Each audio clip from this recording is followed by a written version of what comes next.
Podcast is intended for mature audiences. The views and opinions expressed are those of the panelists and do not reflect in any way those of the podcast partners, sponsors, or affiliates. Enjoy. Hi, this is Michael Buffer, and you're listening to the Voice of the People. Let's get ready for Boxing Voice. Every day I'm hustling. Every day I'm hustling. Every day I'm hustling. Every day I'm hustling. Every day I'm done with fucking losing. I'm done with trying to learn the sweet science. It's war. It's just straight war. TheBoxingVoice.com.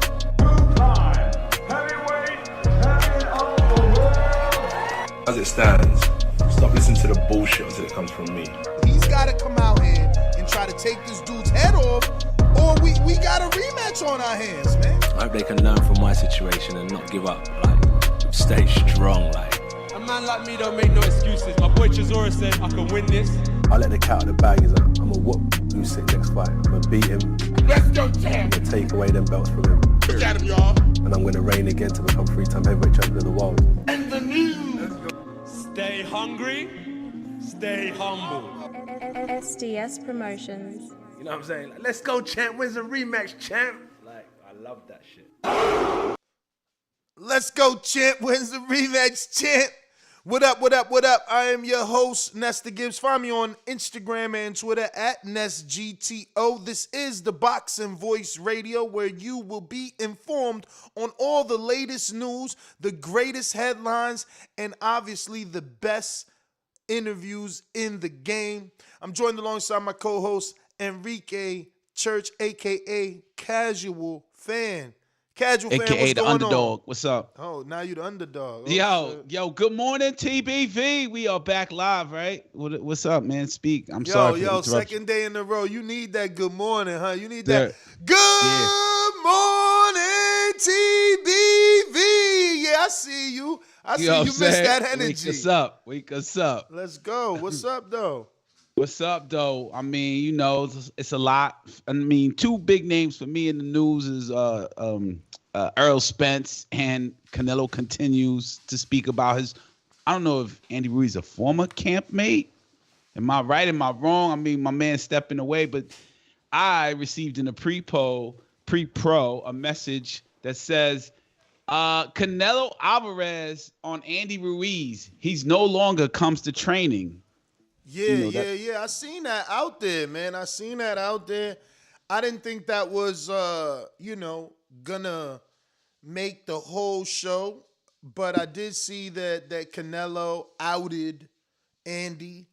But that's good of Canelo, man. Look, if these guys are not training and they out here perpetrating the fraud, they got their fans believing that they, 100%, that they dedicated, and in fact, they duck in the gym, they duck in the workouts. Put them on blast, man, because no grown man should be ducking workouts, man. You know That's what I'm saying? true. You get Especially paid a millions pro- of dollars. You out here ducking Eddie. It's like, he said it clear, like, Ryan shows up for 20 minutes and motherfucking Andy ain't been there in forever and a day. So it's just like, yo, if these dudes don't want to be great, yeah, let the world know so they can't just be sitting out here trying to fake like they trying to be great, I mean, and putting that out there says a lot for the young lion underneath of them that wants that food, wants that Andy Ruiz work. No, it says a lot in general about where the fuck Andy's at in his career. Like, my man, you got to the top of the top and you slipped up, and we as a people, we forgave you. We riding with you in your story on this comeback. But in all actuality, it's about discipline that you don't got and that you don't want to achieve at. Like, because, like, all he got to do is stay disciplined.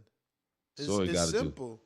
And if anybody should be wanting to be their best version of themselves, is Andy, because the last time out, he got dropped. And that shit was like a year ago. So, like, I don't know, man. He ain't fight Areola in so long. So I don't even know, like, where's Andy at? I'm telling you, it's trying to cash him out versus Wilder, I'll tell you. And he didn't look that great. I mean, he made Areola look good, if you ask me, my opinion. So, But he was showing a lot of progress in his like body transformation. You ask me. I mean, and that's him not showing up. Them workouts was too intense. He was sore. He was sore, man. Or But maybe it's because there's just nothing on the line for him, nothing in the near future. What you mean nothing on the line? Like there's no opponents, no Right, dates. he had none mad of fights that. offered. He had mad fights offered. So, there's no opponent, no date, because he ain't taking them. You know what I'm saying? There was fights offered. We know for a fact the Hergovich fight was offered. We know for a fact. He ain't ready, man. Yeah, well. So I guess, could you say when that happens, he's fucking up the trainer's money? And maybe that's why Canelo's speaking up. Like, man, you fucking up the game over here. Of course. You ain't coming to the gym. That's just the bottom line, bro. Like, Canelo is Canelo. He don't need to lie. He don't need to lie. Like, it's either you coming or you not. And obviously he not, man. We don't see no footage of Andy, man. And when we do see him, we see him at other people's gyms where he don't got to abide by that strict regimen. You know what I mean? Yeah. In Canelo's gym, they want a certain something from you. You know what I'm saying?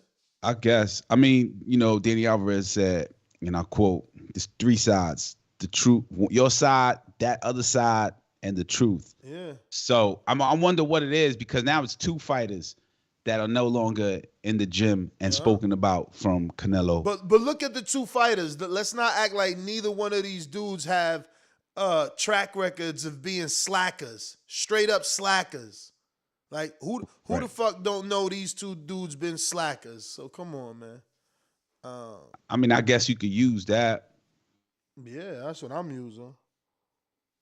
Well, damn. Well, there it goes. Andy Ruiz, I'm looking out for your next fight. Wonder what the odds would be. Wonder who the opponent is. Forget looking out for his next fight. Why don't you look out for when the last time he fought, man? I mean, his last time he fought was Areola, and I remember that being. When was that, though? That shit time ago, bro. Long time ago. That's what I'm saying. Like, it's you. It ain't nobody but you. It ain't Reynoso. It's you. It's you. If it wasn't you, you know what I'm saying? You'd be doing something by now. Like, since winning the belts, think about that for a minute. Let that shit sink in. Since Andy won the belts, he's lost them and done what? I mean, maybe he just feels accomplished. Maybe there's other businesses going on for him, and he's just getting lazy. Business, sometimes, man. Ain't no other business, man. Yo, he fought last May, so he's been going on a year. That was his Chris Areola fight, 2021 of May 1st. Who I don't know who said it. Was it Hearns or somebody? It's hard to wake up in silk sheets. Yeah. Andy got the silk sheets, the rollies, the diamonds. It's kind of hard to step out, put that down, and hit the gym hard as possible. I guess, I'm assuming that's the reason why. It's gonna be hard to pay them taxes too. And he likes to feast, man. It's gonna be hard to pay them taxes. You don't get that ass back in the ring. I'll tell you that. I mean, that's what I'm saying. Maybe he got other things going on. Being a boxer is hard. It's a hard job. Exactly. Hard work, dedication. Exactly. That shit is hard. Exactly. And that's the problem. These dudes is slacking, and now they mad Canelo putting them out there. But look, that's neither here nor there. We was here to talk about Errol Spence, and I quote, "Y'all bringing up Pacquiao. I feel I'm better than Pacquiao." So let me go ahead and play the audio, give you some context. This was from the press conference yesterday where they announced the fight with Errol Spence Jr. and Yordenis Ugas, which will be a 3-belt unification. I'm a way different fighter than Pacquiao. I feel like at this point right now, I'm a better fighter than Pacquiao. I mean, I keep bringing up Pacquiao, but that's like, Larry Holmes fighting Ali, or Terry Norris beating up Sugar Ray Leonard, or Madonna beating up Eric Morales. Like, Pacquiao's way past his prime. That was the past. I mean, I'm with Earl. He's making it an age thing too. He's not saying like I'm better than Pacquiao's ever been. He basically saying I'm better than this version of Pacquiao. Damn, what does that say about Keith Thurman though? He couldn't beat that version of Pacquiao, but neither did Earl. It was actually Ugas that beat him. But let me get the audio. Ooh. the torch for myself, but I missed the opportunity. So, I'm just gonna put on a great performance. Like I said, he's a great fighter. He's gonna come to fight. He's a real warrior. But I'm gonna put on a great show and great performance for my crowd, and I'm hungry too. So what's your thoughts, man? You hyped up or what? This the big super, welterweight clash. And by that, I don't mean 154. By super, I mean big fight at 147 pounds. 3-belt unification. I'm pretty sure the Ring Magazine belt will be on the line for this one unless the Ring gets extra political and tries to say it's not. Because if you remember, Tyson Fury versus Wilder was for the Ring belt, and they didn't have all the belts on the line. But that was still a big enough fight to decide who's the number one in the division of the heavyweight division. Listen, I'm hyped up. Errol Spence is a good fighter. He had that accident. He came back, beat Danny Garcia. He was then supposed to fight Spence, which really was a super fight to me in my eyes because of what Manny Pacquiao did to Thurman. And then Ugas takes the place. And I'm going to speak for myself. I was thinking Manny Pacquiao was going to look like, Manny Pacquiao. All that shit. Did not happen. Errol Spence now has to take on Ugas, who beat Manny and could have been Errol Spence that beat Manny. So, of course, everybody's going to compare him. And now let's see what he does with Ugas. So I'm excited for that. Ugas, to me, still is the underdog versus Errol Spence. So I still feel like he did beat a washed-out Manny Pacquiao. And so you agree with Spence, basically. Kind of, but not really, because you don't know, man. Sometimes fighters neutralize the other fighter, and my eyes aren't in tune to see what Manny could not do and why it happened that way. So let's see if he could do that against Errol Spence. People praised before Ugas fought Thurman. Before Ugas fought Manny Pacquiao, people were praising Ugas before the whole even Manny Pacquiao announcement. Praising him for what, though? Like his name was in the mix a lot. Like Ugas, Udiyandi, how do you say his first name? Udisandi? Udislandis. Ugas. Like that name was ringing bells, man. And I've heard it, but I never saw him fight. There's a reason why his name comes up. His name was ringing bells. Mm-hmm. I guess I can't take that away. He did end up beating Pacquiao and being the man across from Earl in the 3-belt unification. Looks like we got some super chats. Shout out to Justin Gonzalez in Milwaukee. He says, I'm back. Got robbed back in October. Gunpoint. Been down. Bad. But every dog has his day. Been listening off the Trapper. Justice for Haney. Big Shark. Shout out Justin, man. I hate that I hate that you got robbed out there in the Milwaukee streets, man. Damn. Stay safe, champ. Stay safe. I was out there wandering around downtown Milwaukee on a Sunday. You sure you was in Milwaukee or Watertown? Yeah, I went to Milwaukee from Watertown. Oh, you went to the big city. Like, fuck all this country life. Yeah, fuck all that one building city. One building city, damn. Municipal court. That's it. We got Rada the Storm. Send to me that Enrique is too busy to find an excuse to blame Canelo instead of the laziness of Andy and Ryan. Stop watching Ego. He's making you blind. Damn. Nah, I'm just saying, I used the quote, right, from my friend Danny Alvarez. There's 3 sides, your side, his side, and the truth. That's all. I just want to uncover the truth. Is it that these 2 fighters are fucking up the money and Canelo's voice makes them feel shame and come back? We see Ryan went to Goosen calling him the greatest fighter of all times. Something like that. He did say that he'll never be beaten. He could go undefeated if he tapped into his true potential. I got a Cash App, a good morning Cash App from Anthony Johnson. Says TBV, my favorite podcast. Well, shout out to you. Hopefully you drop that as a 5-star review. And if I were you, I would do that and send screenshot confirmation because you never know. I might be sending you a trucker hat with that suede bill. Red in the bottom, black on the top, TBV logo. Oh, it's going to be so fire. Watch. The dress-up hat, too. That's the dress-up hat. Yo, and I tried to ask my man to just ship it to me and shit so I could get ready to, start sending. He's like, nah. Me and my wife going to take a short trip to Vegas for, make it a little vacation. I'm like, fuck, all right. I got to motherfucking wait now. You know what I'm saying? I'm going to have to be there to receive him and everything. But I'm definitely there next Thursday, if not Wednesday. Trying to lock in a transporter, man. It's not why everyone that transports cars speaks horrible English. That makes me afraid right off the bat. If I ask for a quote and I put my information on your computer on the site and then all of a sudden I get a call back and my man speaking broken English, I'm not even feeling safe no more. I'm just saying. I don't know about you. I mean, yeah, I could see the suspicion, but what do you get a referral from somebody? That's what I would do. Somebody who's done it. Don't worry, bro. Just give me the keys. I'll get it down there. Bruh, that was funny as hell. I got a referral. I got a referral from Danny Alvarez. His man Andres.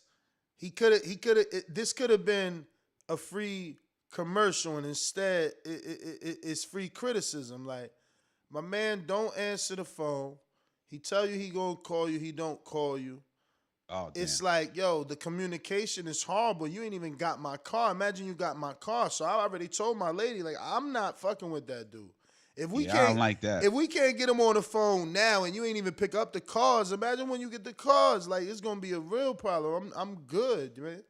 I need a good service with good reviews, man. Like, make sure the communication is right. And make sure that price is right. Over all things, that price got to be right. Yeah, man. But is you getting like, yo, hit my mans up? Are you getting those kind of referrals? Nah. Or like online, you see reviews and shit? So I got some, shout out to the listener that said he shipped this car from like Texas to Phoenix. Hit me back up. You know your DMs get buried. I need to contact your peoples next. That being said, no, I'm not just getting like, yo, hit my mans up. I only got like 2 word-of-mouth referrals from people that actually use transporters, and everything else is like internet quotes, man. But that's the worst ones, is because you put your name and information in there, bro, and then you get 1 million. Yeah, it's a database. Yeah, you get 1 million non-English speaking dudes hitting you up, and you just like, yo, you feeling real sketchy. Like, what's going on? But anyway, that was your daily untitled expert. Speaking of experts, we got the boxing expert. I see you took your kids to a new gym yesterday, or is that your new ring? I seen the red ropes. Nah, man. That's my man Dre, man. He a former pro. He runs a gym called Conflict Sports. So we've been at some tournaments with those guys. Those coaches are pretty good. So we go down there and we spar them every other week. And then we go to MKE boxing where like Oscar and Chino and them fight out of. We go there every other week. So we try to mix up the work. We're going to go to Madison too. So we try to hit all the major gyms in the major cities to fight the best kids. I mean, they can't get the experience like that. Like, they're fighting kids with 80 amateur fights. You know what I mean? So I'm putting them in there tough to learn on the job so we can go win some tournaments this season. Nice. Yo, shout out to the transporter voice. My man said, hit Devin Haney up. Don't he got a I hit up Bill. Bill said they do. I told him I needed a quote. I ain't heard nothing, man. I can't force you to take my money. You know what I'm saying? I got Anthony Johnson right back at us with another Cash App, saving us that 30% Raping You Records from YouTube. And he says, I don't know how to sign up for the hat, but here's $5, Ness. Hey, champ, slow down. Let me get in Vegas and let my man deliver them to me, and then we going to go from there. But if the quality is anything like the Benavidez hats that he made, 14 Benavidez, we in there like swimwear. And obviously, if that is the case, then you know, we gonna build on that. Not only will we have obviously the official and original logo, but we could look to build upon that and see what other designs we can make. Speaking of designs, one that's flying off the shelf is the eating, smoking, boxing. It's official on all sizes, all colors, hoodies, shirts, even girls' clothing. We even got girls' hoodie dresses, man. Check out the site. The link is linked in the comment section right there on YouTube Live. But yeah, man, we're talking obviously, you know, Errol Spence saying that he feels he's better than Manny Pacquiao. Looks like we got Maestro joined us and Adrian. I mean, what's your guys' thoughts on, you know, the Errol Spence comments, and should I replay the audio? Oh yeah, some audio replay would benefit me for sure, because I don't want to speak out of context. You know what I mean? For sure, for sure. I'm a way different fighter than Pacquiao. I feel like at this point right now, I'm a better fighter than Pacquiao. I mean, yeah, I keep bringing up Pacquiao, but that's like, you know, Larry Holmes fighting Ali, or Terry Norris beating up Sugar Ray Leonard, or Madonna beating up Eric Morales. Like, Pacquiao's way past his, you know, way past his prime. That was the passing of the torch for myself, but I missed the opportunity. So, you know, I'm just. That's basically it. All right, so it was what I thought he meant. So he's not talking about Pacquiao all time. He's not talking about a prime Pacquiao. He's talking about the almost 44-year-old version of Manny, who's running for president of the Philippines and has been a full-time politician for the last few years. So I don't think there's anything controversial about what he said. He's the unified welterweight champion of the world. He better believe that he's better than a 43-year-old man, especially when he's in his prime, him being Errol Spence Jr. So I think everything he said was accurate, you know, and then the historical context that he brought up was accurate too. Like, we don't rate Larry Holmes based on him getting knocked out when he was way past his prime by Mike Tyson. You know, at least I don't, you know. I mean, you know, he chose to say Maidana versus Morales. Did that even happen? I thought it was Danny that ended Morales. I think he means Danny Garcia against Eric Morales. So that was the one question mark I had too. But you caught what he meant though. You know what I mean? No, it's like, for sure. I didn't catch it. I thought Morales fought Maidana when he said, I was like, damn, they fought. I'm gonna look it up right now. Yeah. Check for me. I mean, if maybe he right, and I like. But here's the thing, too, guys. I mean, this wasn't a written speech. You know, this wasn't the State of the Union, like, which by the way wasn't very impressive to me. But I digress. This was a guy who had a camera or a cell phone stuck in front of his face and was doing the best he could on the spot. Well, this ain't on the spot, Maestro. Don't give him that much of a pass. This was a planned press conference. Oh, look at him showing off, zooming in. Technology. Look at my man. Yo, zoom in. I gotta zoom out. Chill. You know I almost seen a booger. Chill. Hey, dude, he got the remote control and shit too. Yeah, I like that. Marcus Maidana did fight Eric Morales before Danny. Boom. Oh, there you go. 2011. I forgot about that one. He really shitting on Danny's win. If he's saying you can't even rate Morales' loss to Maidana, you know he ain't ranking Danny's win over Morales. I mean, the only reason to rank him is because he popped dirty for that fight and they let it go through anyways and he didn't cancel it. You know what I mean? Because he could have backed out of the fight and said, I'm not fighting him. He popped dirty, but he went through with the fight. Do you remember that? It was here in New York City. Yeah. Hell yeah. But Danny's mom is the one that said, you know, she was like, let him fight. You know what I'm saying? So then Angel and Danny sat down and they was like, oh, all right. We gonna make this decision to get this check. Then they got 50,000 or 75 for Morales missing the weight, and he bought the first white Camaro with that. Damn. Yeah, that's that story, man. I don't know. He's on the Nest plan with the cars. Yeah. I mean, Earl ain't wrong, man. Earl ain't wrong. Manny Pacquiao is not the Manny Pacquiao of all time. I mean, did anybody on this panel think that Pacquiao was going to beat Earl if the detached retina was going to happen? That's the wrong question. The question here is who on this panel didn't pick Pacquiao to win versus Ugas. Earl is a different story. Like, yeah, we thought Pacquiao was done, but not done to the point that he wouldn't beat Ugas. Just like there was people that thought he would beat Keith. I was one that didn't, but I was proven wrong.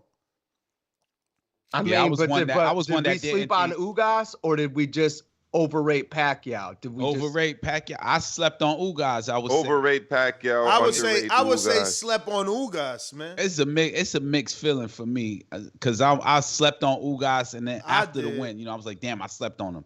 But I was giving Manny Pacquiao the benefit. I'm the Nas song. Look at him, still sleeping because he going into the Earl fight, and I'm feeling the same way I felt when he went into the Pacquiao fight. Like, man, you supposed to lose. You ain't even going to win. So like, if he beat Earl, he's shocking me 2 times, and now it's no longer a fluke.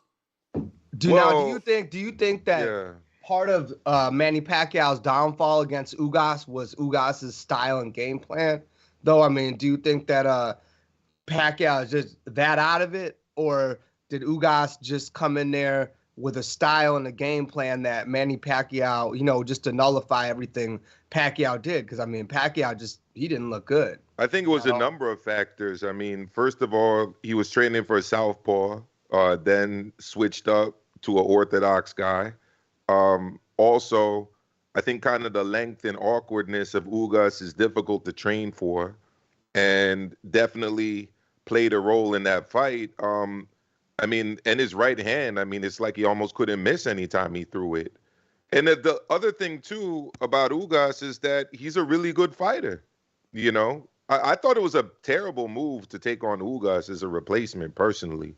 In retrospect, I had my brother D-Style say this yesterday, but he should have probably tried to take on Josh Taylor for undisputed at 140 and just retire off that fight, because he's not really a natural welterweight either. So he's taking on when you guys gonna learn awkward guy. When are you guys gonna learn to stop thinking Top Rank is offering retirement fights? Like, he went the Ugas route, Earl route, because Al was offering him that 25 million guarantee.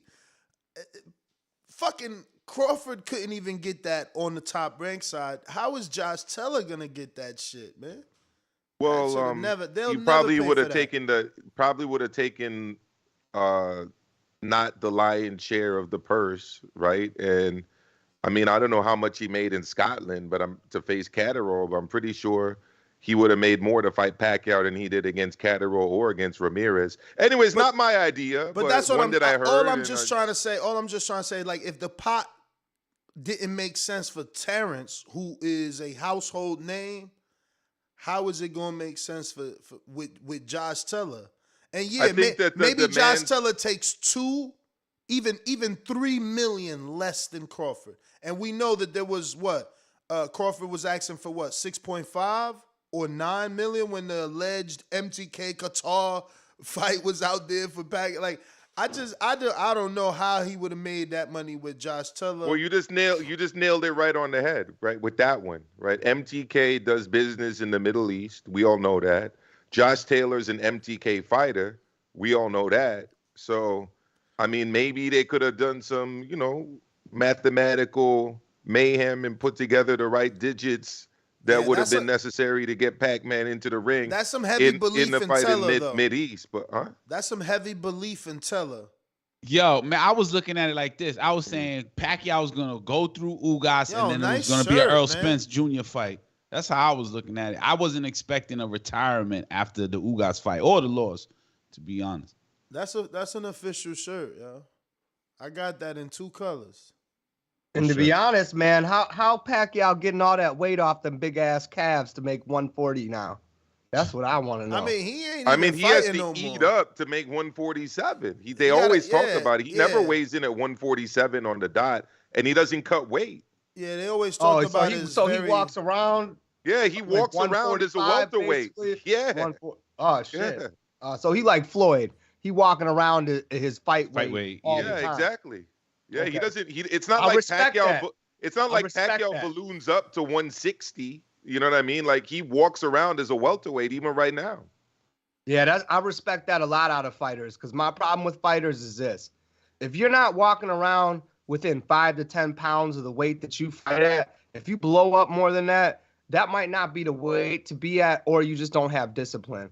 I think if you're in the business of the fight game, making money, like just being a coach and working with dudes on that lower club level, the one thing I hate the most is a guy hitting me up 3 weeks notice for a fight, like a Dylan Price fight when we went to go fight Dylan. They let you know 2 weeks beforehand, knowing that you're probably not on weight. So now you're in camp really trying to just get the weight off instead of working on any sort of real fight plan. You know what I mean? So shout out to dudes like Pacquiao and Floyd and the guys that stay close to their weight. You know what I mean? Yeah, exactly. The ones who are disciplined all year round. Because one thing I can say about fighters that I'm starting to notice is fighters are really great fighters. They're not necessarily the best athletes. And I don't know if people catch that, but some of these dudes can really fight. But when it comes to being an athlete and having discipline to stay at a weight, to stay in the gym, to always stay working out, there's not a million Caleb Plants out there in this generation. A lot of these guys is taking time off. We got to see if Caleb is still Caleb, and I'll tell you exactly what I mean by that. After this, shout out to Hector Ramos. Shout out to Hector Ramos for becoming a member of TBV's YouTube channel right here at the prospect level. What's the prospect level? It's the entry level of our memberships on YouTube. But that's why he's a prospect. He got to earn his stripes. So what do you got to do to be undisputed champ? Oh shit, man. I don't know. I think you got to be undefeated for at least 2 years. Okay, there you go. But because that's the other end of it, right? Well, no, we got contender and champion. So you do go up the rankings. So what I was going to say in terms of if Caleb is, Caleb might do an interview and say the same thing Benavidez said about, man, I've been getting money since I was 20 with Al. But so that could throw this next statement out the window. But we need to see if he's still going to be as hungry, still going to be dedicated, still going to be in the gym every day after he received this $10 million. And that's what we heard. We don't know if he got more. We don't know, did he get back end because they made it to 800,000 on a pay-per-view. Like, we just know it started at $10 million. So like his life totally changed. We'll see, has his work ethic changed? And that's the main problem with these dudes. They get so much money that they end up fighting once a year because, if you a settler, you a settler, and you know where you came from. It's like, bro, I was making $40,000 a year. Now I'm making $1.2 million a year. Yeah, I'm Gary Russell. I was making $40,000. Now I'm making 1.2, and I get to spend, 18 months with my family. Like, y'all think it's horrible. I'm looking at generational wealth and how to preserve myself for my family. That could be his mindset for all we know. Meanwhile, we throwing tomato cans at him because he fighting once every 24 months nowadays. But again, it's the money. When you got that much money, can you stay disciplined? And here's the thing, though. There's a lot of fighters that don't have that kind of money that I see that cannot stay disciplined. I think that's a mindset of the person for the most part. But you're right. There's a certain check number you get. There's a certain amount of money you get. Like, look at Conor McGregor after that Floyd check. Bruh. I was like, this dude should never go back to the UFC. Look how much money he just made. He's not going to be hungry. He went back and he got his ass beat. Because where's that hunger? Where's that fire? Like, and he made the big check. So I ain't going to sit there and say nothing. You hand me $100 million. I mean, shit. I'm not doing nothing, Ness. I'm going to be on TBV for free, just chilling, getting high all day. If I make that kind of money, I'm not doing shit. But for these fighters, it is a mental thing. Like, some people are just disciplined like that because there's guys that you're gonna see after sports who retire who still work out. Lots of athletes, and now I'm gonna use the word athlete. Lots of athletes stay athletes after they retire. They still work out, they still stay in shape. And then there's some of them who we see all the time. The second boxing is over, they balloon up to their natural size and they just chill. I mean, look at Prince Nassim. Yeah. Look at Tim Bradley. Yep. Yeah, Tim looking chunky these days. Yeah, but Andre Ward still looks fit. Dedication was Ward, and obviously Floyd was the golden seal. Sean Porter was a dude that remained 10 pounds above fighting weight. You know what I'm saying? Cotto still looks fit. Yeah, no, but that's just looking fit and you know, being in Oh, you talking fighting about shape. weight? Yeah, we talking about that weight, not ballooning. So you saying Andre Ward is walking around at back in the day, not 3 years, 5 years after he retired. He got like 5 years out already, 3 years. Oh, I out. was talking about retirement body. Yeah, I was talking about retirement Andre don't body. look huge now though. Andre looks like a dude who still probably goes to the gym 3 days a week. Yeah, I'm just saying, like some of these dudes, like they ain't in the gym like that. You know, the second they're done, they're in the gym working on other people, but they're not staying focused on it. And that's the thing I'm saying. You got these club level fighters, prospect level fighters. Then you get to the championship, and I see what you're talking about, Ness. Now, when you get paid, that's the true definition of how much focus and drive you have. Because once you take the money part out, you're secure, your family's secure. You talking about generational wealth. You don't ever have to work again if you're smart with your money type shit. If you're still focused and dedicated beyond that, that's because that's the type of person you are. Look like you said, you was just talking about Andy earlier. Yeah. Andy has never been known for being super focused.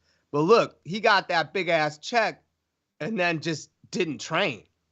You know, for what could have been the biggest fight and led to more and more. They tell you that money don't change you.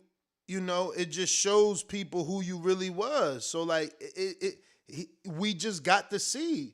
It magnifies his real life. So now, like, when he didn't have money, nobody wasn't paying attention. Now that he got the money, everybody paying attention. So now we happen to see, like, oh, wait, look, this guy's not even disciplined.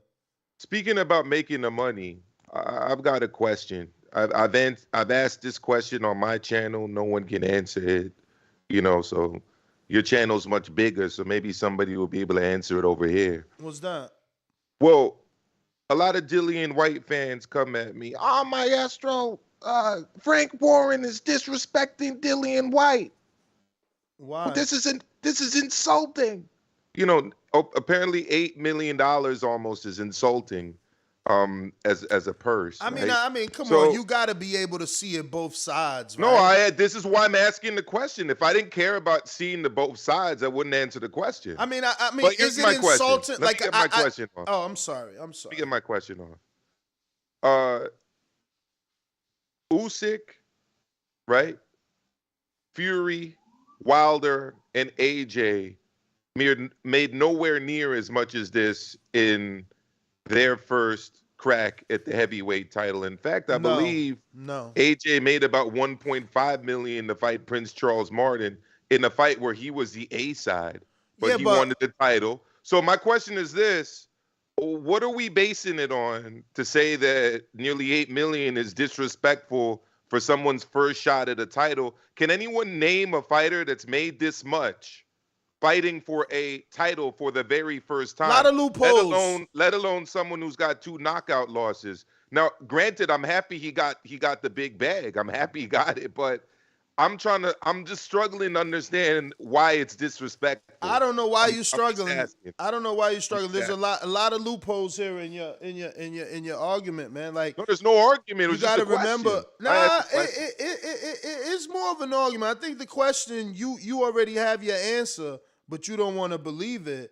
And the truth is, you're right. There isn't anybody that's made, or probably isn't anybody that's made $8 million on their first title shot, because look at Derevyanchenko. That wasn't his first title shot when he was offered $5.5 million versus Canelo. So there may be someone out there that exists that made $8 million on their first title shot. But the reason that it's insulting for Dillian Whyte is because all those guys you mentioned that didn't make $8 million, like the Deontay's, the AJ's, and all them dudes, maybe AJ is the exception in that equation. But like Dillian is on like his 5th straight UK pay-per-view. So he is bringing something to the table where all them other dudes, they was just getting a title shot. Dillian's already a draw. Dillian already sold out the O2. Dillian's already been on pay-per-view. Dillian already offers Americans opportunities across the pond because he's a draw. Dillian is also a free agent. So Dillian's been doing damn good. These other dudes, they don't happen to be free agents when they get title shots. Dillian turned down a $4 million one-way rematch with AJ. So, you know, he's in the driver's seat. So that's why it's insulting, because as a interim champion by law, he was supposed to get 45%. Up to 45%. He was supposed to, though. And then what happened was they went over there and asked him to change that in the WBC convention, and somehow the WBC thought that that was a good idea. That's why they're now in a lawsuit with Dillian Whyte. So it's the WBC that insulted him. I guess from a technical I can understand that a little yeah. bit more, but at the end of the day, AJ was a bona fide star by the time he had fought Prince Charles Martin. I mean, AJ had already sold out the O2. AJ had already beat Dillian at the O2. So AJ was a star, but AJ made about 1.5. It was his first shot at the title. But that's what I said, with the exception of AJ, champ. With the exception of AJ, Wilder ain't never done a pay-per-view before he got a title shot. Nobody else you named, like I said, with the exception of AJ. So yeah, AJ. So that's Dillian brings a lot to the table. That's why it's insulting. That's why $8 million ain't no big deal. Does he bring more to the table than Usyk did against AJ when Usyk took about $4 million to fight AJ for all 3 belts? Well, just think about it. He got a $4 million. Just a question. No, he don't bring more than AJ. But guess what? He definitely brings more than the first offer when AJ was undefeated, and they offered Dillian Whyte the fight for $4 million with a one-way rematch. Now you lost. And I lost. But I lost, and I'm in a better position than you. The world don't even think you a true fighter no more. So, like, Dillian's offer is worth more right now. Right, so I think his value is more. Dillian should be Dillian getting nearly 2 times to fight Fury what Usyk made to fight AJ is disrespectful. Like this is what I'm struggling to understand. Like you make nearly 2 times what Usyk made to fight AJ in a stadium fight for 3 heavyweight titles. You're making nearly 2 times that, but it's disrespectful. Again, is there a point where he's getting $8 million and then maybe getting paid on the back end, since it is a stadium fight, or is this like a $8 million flat fee? Well, he gets no back end money because they turned down a lower guarantee with a percentage of the upside to go to purse bid and take a higher guarantee in the end because of the bid that was put in with no upside. So you guys so there's know, nothing on the back end. Nothing in boxing. Like look at the way Tank Davis and the PBC fighters go. It's like you take a lower minimum, right, with a bigger promise of the upside, or you take a higher minimum with little to no promise of a upside. Just ask Floyd opponents. I mean, Floyd opponents didn't get any bread off the upside for the most part, but they were happy to get the biggest paycheck of their careers. Now this is the biggest paycheck of Dillian Whyte's career, right? By far. Am I correct? By far. I mean, it's also the biggest purse I've ever heard of for someone fighting for their first world title. Yeah, but I'm gonna be honest. But again, I think the $8 million's okay. I know what he brings to the table, but I think the $8 million, that's pretty good money to be able to go and get a crack at the belt. Even though it's deserved. Let's be honest. Dillian been waiting a real long time to get his crack at the belt. Now I'm not the historian, but Danny, Has he taken any step aside money or gotten paid any money to step aside at any point? Nah, but he in his refused. waiting? But he refused a shot at the AJ rematch when it was offered to him, which is why Dazn and Eddie Hearn ended up going to Big Baby Miller and eventually Andy Ruiz. Yeah, but that fight happened because Dillian didn't want to fight it. Didn't want a shot at the title. Why do you say that with such like? Like saying I it's don't the know. fact. You sound so upset. That I'm you not did upset. that. I mean, people are just as I said. People are attacking me on my channel over there, so I'm just trying to come to some I just think he's within his right, consensus. Maestro. I'm not saying what let Dillian me Whyte. finish. Let me finish. I just think that he was within his right to turn down a flat fee, $4 million flat, no rematch clause for him, one-way rematch for AJ. I gotta beat you 2 times. Nah, like I think he was within his right to turn that shit down, man. I agree. He was within his right to do it, and Yeah. Usyk would have been in his right to refuse to do it too, because Usyk's having to sign the rematch, do the rematch, just like Andy Ruiz had to do it as well. It's like everyone that fights AJ has to sign the 2 fights, where they also get less money than AJ in the rematch. Exactly. That's the AJ clause. But AJ Wilder and Dillian Whyte stood up to AJ and the Beast, you know, and they were laughed at instead of being praised. Like, why do I gotta beat you 2 times? Why do I gotta do what Andy gotta do? Why do I gotta do what Usyk gotta do? Why can't it be like Earl and fucking and Spence? You fought me for your belt. You lost. Keep it fucking moving. T.O. and Loma was like that. Keep it fucking moving. I bet you Shakur and Valdez will be like that. Keep it fucking moving. Hopefully, yeah. Man, it will. Top Rank don't play that shit. That's how it's going to be go to with the back Fury of and the White, line. too. That's the Fury thing. and White, too. Yo, so you saying Dillian Whyte is underpaid? A lot of people believe that he's being underpaid right now. Yeah, with this 7.5 to 8 million he's getting, which is my question. Dillian Whyte's net worth, and I'm not saying what he should be getting paid. His net worth in 2020 was $7 million. So I don't know what he made last year, if that increased, but $8 million is a good pay. Now I don't know if it should be 20 million. Everybody counting everybody pockets, man. Everybody counting everybody pockets. Come on, but man. We don't even know. Like we all grown ups. We don't know what that man reporting, man. Come on, Apparently, man. he reported 300,000 as his last purse to the WBC. Yeah. Which is why they didn't give him the full 45 with the up to. You know what I mean? Yo, the up to was based on the last purse. They railroading Dillian, and it is what it is. Let me get to this members only super chat from Brandon in Houston, celebrating 13 months of straight membership as a champ level. You already know. He says, Ness, run that AJ intro back. Hashtag SDS Promotions. I'm done with fucking losing. I'm done with trying to learn the sweet science. It's war. It's just straight war. TheBoxingVoice.com.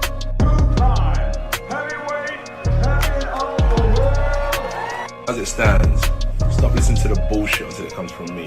He's got to come out here and try to take this dude's head off, or we got a rematch on our hands, man. I hope they can learn from my situation and not give up. Like, stay strong. Like, a man like me don't make no excuses. My boy Chisora said I can win this.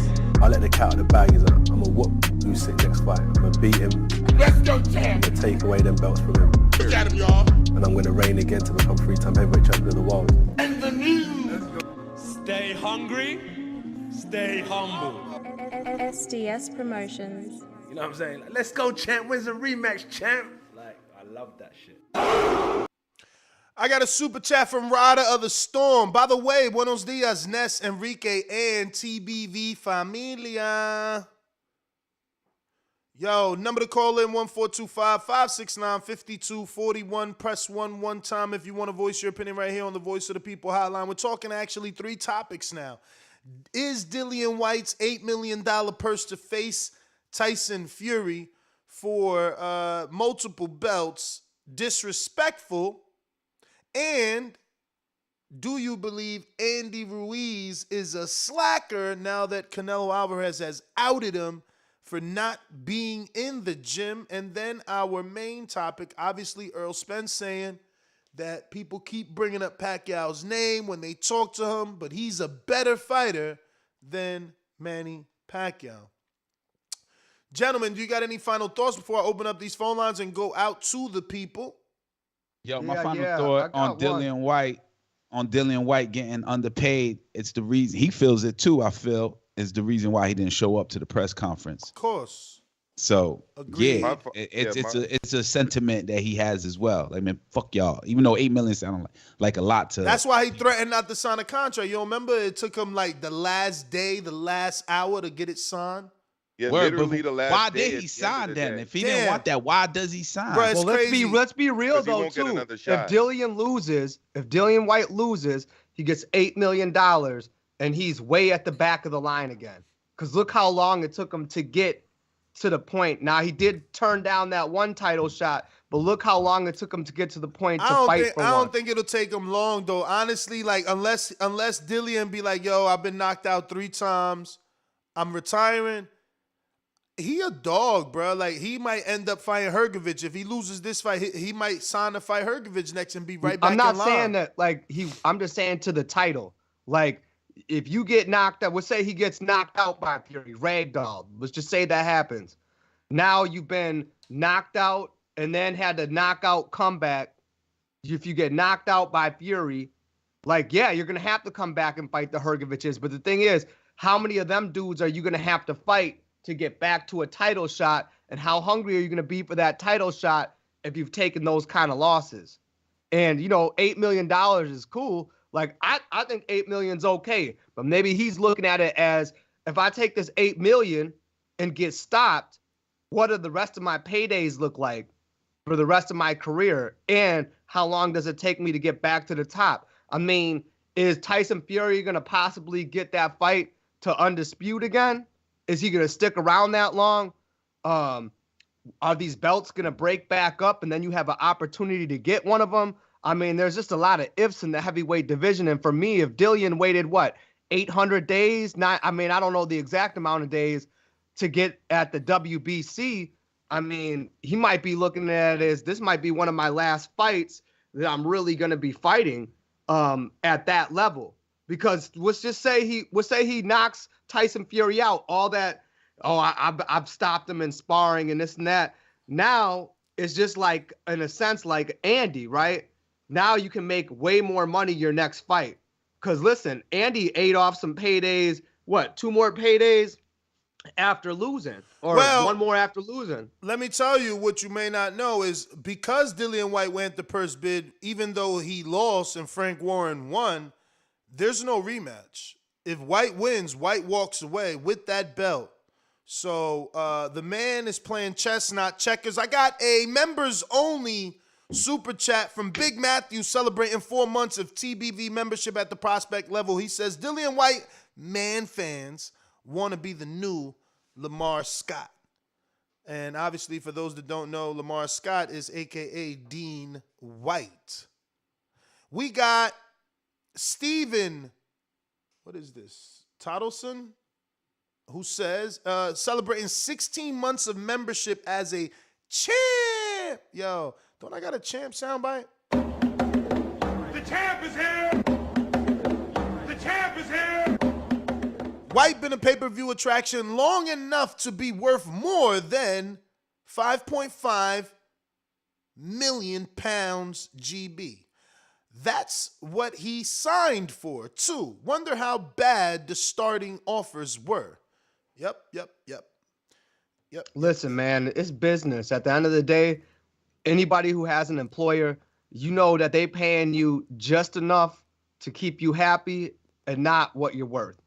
So, I mean, at the end of the day, people have to understand that. And then going off on a side topic, Andy Ruiz talking about him not being at camp. Listen, this is a big thing. A lot of people since social media, it's great. I see dudes come in the gym all the time, do 20 minutes of pad work, video themselves doing some fly shit for a short amount of time just to add to their social media, and it makes them look good. It does not mean that they're in the gym really working. So I think that Canelo's statements are very true. A lot of these guys do that because, listen, all they got to do is keep creating content. All they got to do is keep putting little clips up. I mean, to be honest, like when I'm training with the boys, I take video, but I don't upload stuff every day because we're actually busy working. Like to me, the people who are really working, they're not showing you tons and tons of video all the time. But if I'm seeing 60-second clips, 30-second clips, this, that, and the other thing, you know, we don't know if you're there. We really don't. And Canelo's just being honest, talking about the dudes in his camp. It's apparent that they're just not as focused as he is. But look where Canelo's at and look where they're at. I mean, look at Andy. He didn't look that impressive against Areola. He got dropped. You know, we ain't seen Ryan for a long time. We're going to see how he looks, you know, but he switched up. Maybe it's better work over there. And I know Ryan's got some reasons, you know, why he left. And some of the other guys do. But at the same time, if you're not really putting the work in, you're going to get in the ring and we're going to know. The ring is always the truth teller. So you can post what you want. You can do what you want. But, you know, Canelo ain't wrong. A lot of these dudes is just capping, putting stuff in the gym and posting little clips showing like they're really working. And it's easy to fool us because, listen, we'll sit and talk and report about a 30-second clip if the person's name is big enough. We're not there in the gym with them, you know? You ain't lying, man. You ain't lying. Let's see here. Let's go out to these phone lines, man. We got Coach Myers in Connecticut. You're up first. Remember to rate us 5 stars on iTunes. Subscribe to youtube.com/theboxingvoice for the latest and greatest interviews with your favorite fighters. What up, Coach? You hear me? Yes, sir. Ain't nothing what's going on. Hey, Ness, how about I get a hat with that, a free hat with that sweater I just copped, man? How about that? Hey, man, I told y'all, slow down. Let them things at least come in. I got to be in Vegas to receive them. As you see, my man ain't even want to deliver. He won't come through. Damn. But anyways, give me a hat, champ. But as far as the Errol Spence, I mean, like he said, I feel at this point I'm a better fighter than Manny Pacquiao, which is absolutely correct. Like he said, he also said that was his passing of the torch. He missed that opportunity. Ugas got the opportunity and took advantage of it. So, I mean, he's telling the truth. As far as Dillian Whyte, I mean, $8 million is good, but I want to say he got like $4.4 million for Povetkin. So him getting 8 to him for his biggest fight, he's like, that's crazy for him because Plant just got his biggest fight and got 10, probably more. So for Dillian Whyte, in his mind, he's probably thinking at least 15 million, you know? So in that aspect, and as far as the math goes, real quick, how much would he have gotten if he had 45%? But that's my call. Shit, almost half. That's easy math. He get that 45. He getting half of that motherfucker, man. And the whole bid was 42. So, you know, it would have been something decent without a doubt. Close to $20 million. Look at that, man. Well, listen, you want to know why he thinks he's being underpaid then? Obviously the percentage split, but listen, if I got 8 million, but I knew that I could potentially get 20 million, hell yeah, I'm gonna feel underpaid because I'm seeing the whole purse, not just, hey man, here's $8 million for a title fight. Oh, and like you said, a one-way title fight, right? He beats Fury. He don't owe Fury shit. He can walk off in the sunset with that belt, which I think in the days of heavyweight fighting now, there's no AJ clause. You got to bet on yourself. He gets what, 12 million if he wins? Honestly, that's what I would want. I actually like that rule, to be honest, that the winner gets an extra 10%. I love it. I would love for Dillian to win because we've never really seen it in this situation. Not because I want Fury to lose, only because I want to see the winner actually, the underdog actually win and walk away with the belt, right? Because then it's like Top Rank has to scramble. That was Fury's last fight. He lost, and there's no rematch. What do they do? Like, that's what I want to see because I love the drama in boxing. Like, if that were to happen, I would love to see that unfold. But I got a counterpunch here from CYP in California. What up? Buenos dias. Yo. Good morning. I want to say something as a coach. When you are a drug cheat or caught taking any kind of steroid, you lose your right to ever call somebody else lazy who does not take steroids or drugs. Canelo has no right to call Ryan or Andy. If it is true, he doesn't have the right to say that to none of those men. Not somebody else in his camp, not Reynoso, him. You needed a supplement to help you train harder, my man. You don't get to tell those guys that. I'm sorry to burst the Canelo band's bubbles. That's not the way it works in the real athletic realm, which I'm a part of every single day. If you take supplements on your own, you take some illegal on your own, you lose all rights to put anybody else down who has never popped. CYP out. Yeah, I'm pretty sure he didn't put anybody down. He simply said that Andy hasn't showed up to the gym in X amount of months. And as far as Ryan, he said Ryan shows up for 20 minutes, shadow boxes, and leaves. That wasn't putting down, but I guess, you wanted to yet again bring up Canelo's infraction. Hey, y'all, man. There's 380 people listening. I see like 8 people hit the like button. Go ahead and smash that like button. It's free, especially if you're enjoying the content. There's way too many people in here to only have 8 likes. Yeah, I got Brandon in Cincinnati. You had a long night, huh, Daniel?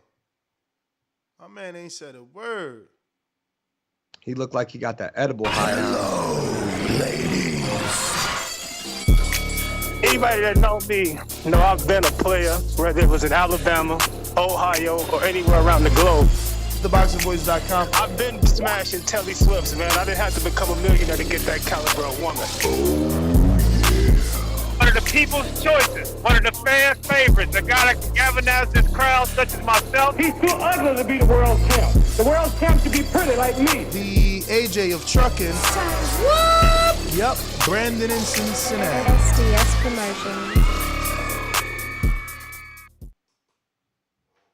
Gentlemen, how are you on this glorious and wonderful Friday? What up? How's it going, brother? On the road as usual. I'm going to get straight to it. Errol Spence is absolutely right. At that point of Pacquiao's career, he was the better fighter. You can argue ever since the last Marquez fight where he was left face down, ass up, he ain't been on Errol's level since then, so I have no issue with that. I have no issue with Canelo. I mean, Andy Ruiz is fat. He knew that to the second AJ fight. Didn't train, came in overweight, didn't do jack shit, didn't look really that good in that Areola fight and got dropped. Really didn't do jack shit there, so I have no issue with that. As far as Dillian Whyte, I think 8 million is a pretty good number for him. He hasn't made that. It's more than it should be more about the opportunity than the money, but I can't see where he's coming from. He has sold pay-per-views in the UK, which I don't think Tyson Fury has.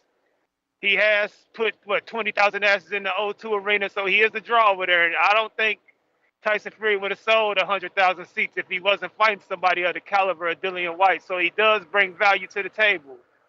But I just want Dillian Whyte to stay focused on the task at hand, put that big motherfucker to bed, and we're going to celebrate with some oxtails afterwards. I'm rolling with Dillian Whyte. That's my call. You fellas have a great Friday. All right. We got a cash app from Anthony Johnson saying, hit that like button. So shout out to him for reminding you, if you haven't already done so, to hit that thumbs up button. It's going to help with the visibility of the show.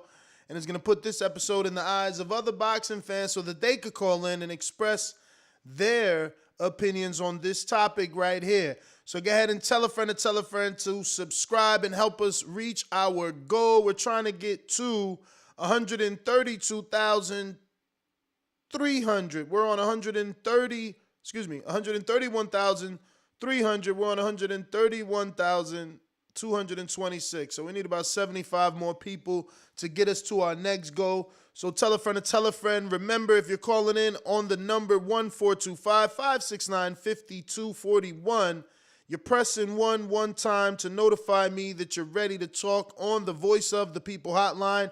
And if you're calling in on Skype, try and use that raise your hand feature indicating to me that you want to get on the show and voice your opinion as well. I'm going out to Matthew in the UK. What is up? What up, TVV? What's good? What's I'm going just gonna on? get- You're all right, mate. I'm just going to get a few things off my chest there and explain why it's fair. Yeah. Dillian Whyte does 250,000 UK pay-per-view numbers. Fury sold the fight at a one-man press conference. He's been knocked out twice. He's never been a world champion. Fury took 20% versus Klitschko.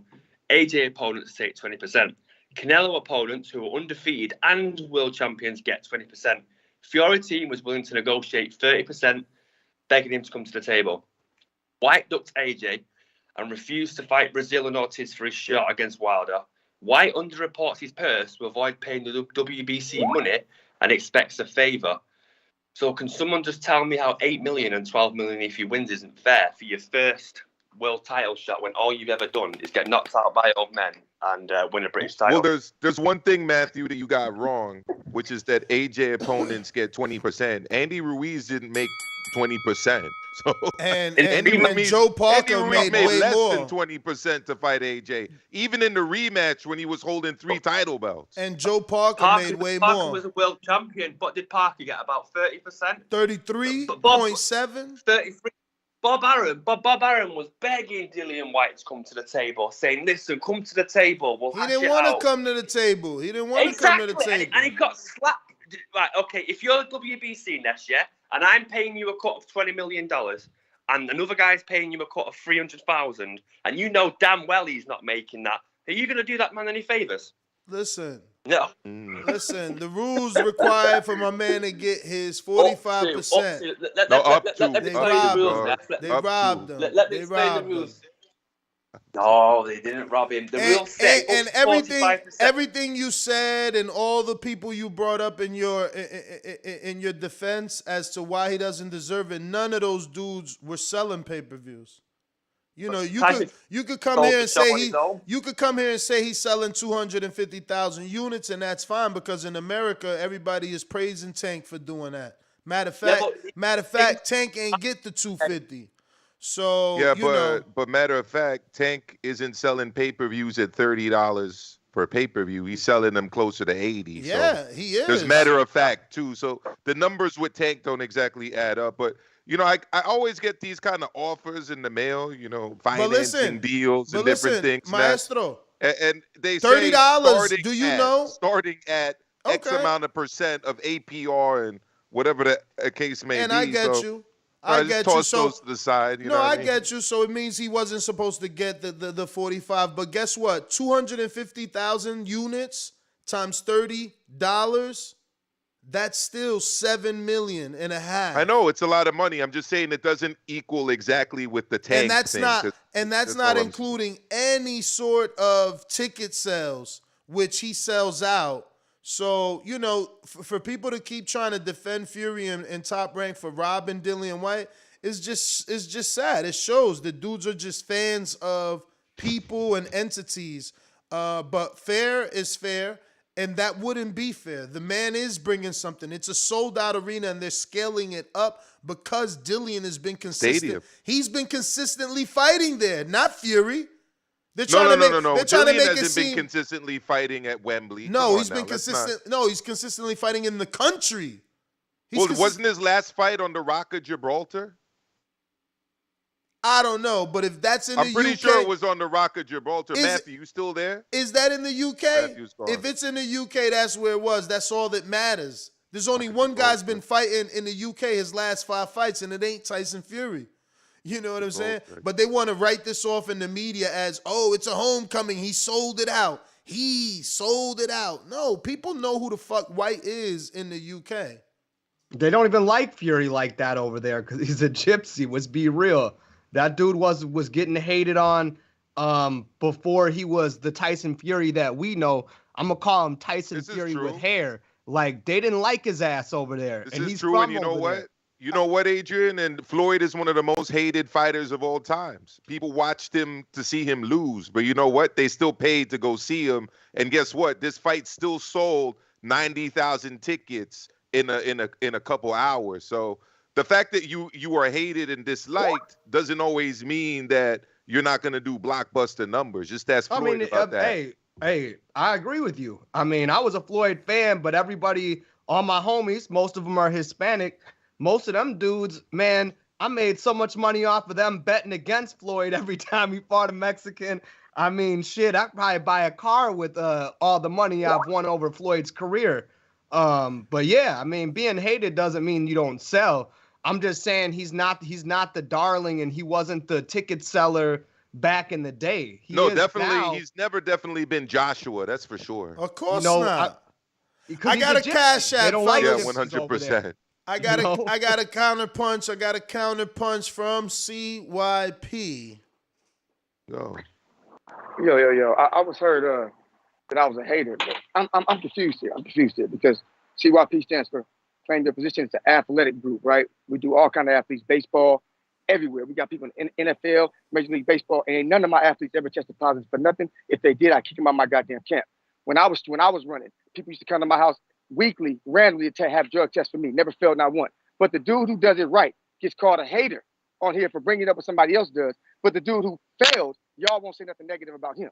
That's what y'all do here. See, the motherfucker who do things right, y'all got a problem with him because he tells the truth. The dude who does things wrong, y'all praise him because you're desperate to have him as a star. So y'all can keep on with that bullshit, but in real life, people come to me because I'm trustworthy. They don't really fuck with dudes who look black, speak Mexican, and look homeless, like the dude who called me a hater on TVV. This is my domain. If you want beef, reply. CYP out. I just don't get. I guess he's talking to me that I look homeless because, I got a beard and my hair is nice and long. So he must be speaking to me. At the end of the day, I don't know what Canelo's going to have to do to rebuke or refute this whole clenbuterol thing. I mean, the facts are the facts.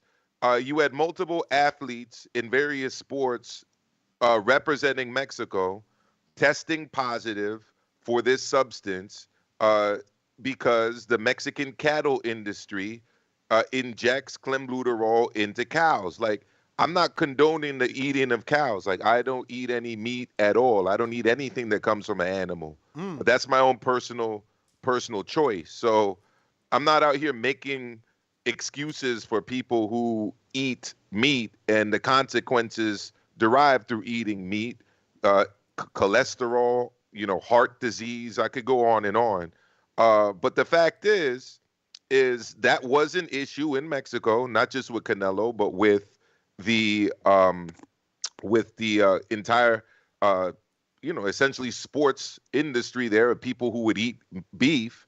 He submitted to hair follicle test. This thing happened years ago. It hasn't happened again since.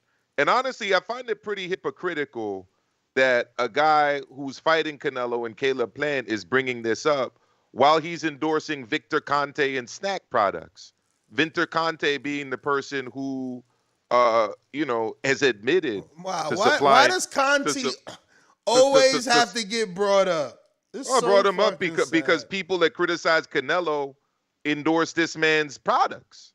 So, I do think you're hating on Canelo if you're bringing up the one-time clenbuterol test from ages ago that he submitted to hair follicle testing. He provided credit card receipts that he ate at a restaurant. He literally did this. No, I know. He provided credit card receipts that proved that he ate at a restaurant. The restaurant confirmed that they serve beef that is sourced from farms that use clenbuterol. I mean, I don't know what more the man has to do. This shit happened a while ago. Yeah, you're kind of hating. I'm sorry if you bring that up with regard to Canelo. You are. So if you don't like, I'm gonna say something about cheating. You don't like to hear it. But you paid for a counterpunch. I clicked a link and I get to speak longer than you do. So don't tell me that this is more your community than anybody else's. Listen, cheating is cheating. If you get caught taking drugs at the highest professional level, regardless of whatever it is, I'm just saying as a coach who has young athletes, I would hate for them to get beat up by somebody who's taking shit. And as a personal trainer, and I'm friends with lots of people who do the physique competitions, all this and that, there's a lot of sports where people are cheating up until they get to the highest level and know that they're going to get caught doing it. It's not right. It's bullshit. We do accept that in the sport of boxing because, I mean, if we want to run down the list of guys who failed a drug test for performance-enhancing drugs, I think that we'd be looking at a lot of people at the top. And then you got to wonder how many people at the bottom who don't get tested. When I'm at professional events, I've seen only certain fighters get tested and other fighters don't get tested.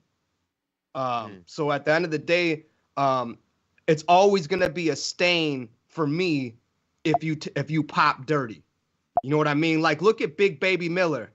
I mean, we're done with that dude.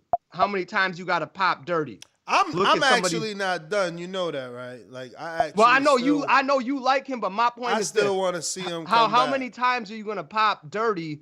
And we're just gonna accept that fact because you've worked enough in the sport and got high enough and got a big enough name that we're gonna sweep under the rug shit that you do that's not right. You know what I'm saying? And let me ask you this: are the things that Big Baby got popped for equal to clenbuterol in your eyes? Worse. Is every performance enhancing stimulant treated equally? Like, how do you rate what clenbuterol versus the multiple substances that Big Baby got popped for? No, listen, I think that anytime you take something that gives you an edge or an advantage over your competition, it's wrong. Now, the level of degree, now that can be different, but to me, it's like a duck is a duck, right? It doesn't matter if it's a big duck or a little duck. So to me, performance-enhancing PEDs are PEDs. Now, is there a difference between taking an anabolic steroid and something that helps you cut weight while keeping your strength and keeping muscle tissue? So when you're cutting the weight, you're keeping more of the good weight? I mean, yeah, there's a difference, but at the end of the day, it's still an edge that maybe your opponent doesn't have. I mean, to me, it's like you're either all clean or you're all dirty. You know what I mean? Have a league where these dudes can take whatever they want if that's the case. But that's not professional boxing. So to me, if you cheat, you cheat. I don't really care what it is. You're still getting an advantage. If you're at that high of a level, that means you are getting trained at the highest level as an athlete. And any edge, any tiny little edge is still an edge. Well, the thing is, GW 501516 EPO and HGH, you don't get that from eating beef. No, facts. Where, I mean, whereas I'm it's actually I'm not saying that Canelo didn't get it from eating beef. It's actually scientifically proven that you can get the trace levels, by the way. These were levels that were so small that they wouldn't have led to performance enhancing. That's the other part that people never mention. These were trace levels, okay, of clenbuterol. You can get that through eating beef. Like, that's a fact. But you can also have trace levels because you're cycling off. That's all I want to put out there. Like, sometimes someone who's which really is why good he at cheating, submitted to the hair follicle test to go back months and months and months in the past, something you can't do through urine or blood analysis. That's why he did the hair follicle testing. True. You know, I mean, I'm just saying, cheating's cheating to me. Listen, people are gonna believe what they want to believe. Cheating. Then that's my point. There's cheating on purpose, man. Like getting caught with 3 different performance-enhancing drugs, GW 501516, EPO, and HGH, none of which you can get through. I got a counterpunch from steak. CYP coming back at you. All right, eating steak and trace levels of something that have proven to be traced through hair follicle testing that you can get through eating beef. I mean, it is what it is. CYP. Hey, just because a black dude put on glasses don't make him smart. There's only one person in this conversation that has ever had a water test, a USADA test, who's ever been tested randomly. If you get caught, your first offense, and you cooperate, they will give you, let me think, 6 months for your first offense. What did Canelo get? 6 months for his first offense. Why? Because he cooperated and admitted guilt. This hair follicle test came months after for the public to get off of his ass. But privately, he already signed them papers and admitted guilt. That's the shit that they want. They don't have to tell you because that's sealed. But that Everybody who's involved in any kind of testing knows that, and they can confirm that, just like I confirmed it to you. You can keep talking that fandom shit all you want to, my man, but you're not really involved. You're just a fan. You don't know nothing about USADA and their programs. You know nothing. I do. I was involved, and I'm still involved with my athletes. You're just talking. And I'm sorry to tell you, my man, we don't fuck with you here. I may be annoying, I may be crazy, I may be loved at the same time, but they fuck with me. They don't fuck with you. You got some stripes to earn, my man. CYP out. And I got money to blow. I'll keep going. I got money to blow. Everybody know that. All right. CYP out. All right, that's great. So number one, Ness clearly does fuck with me, hence why I'm on the panel. Number two, you know, I'm maestro because I do have master's degrees in this. I'm a certified physical education teacher. I got masters in it.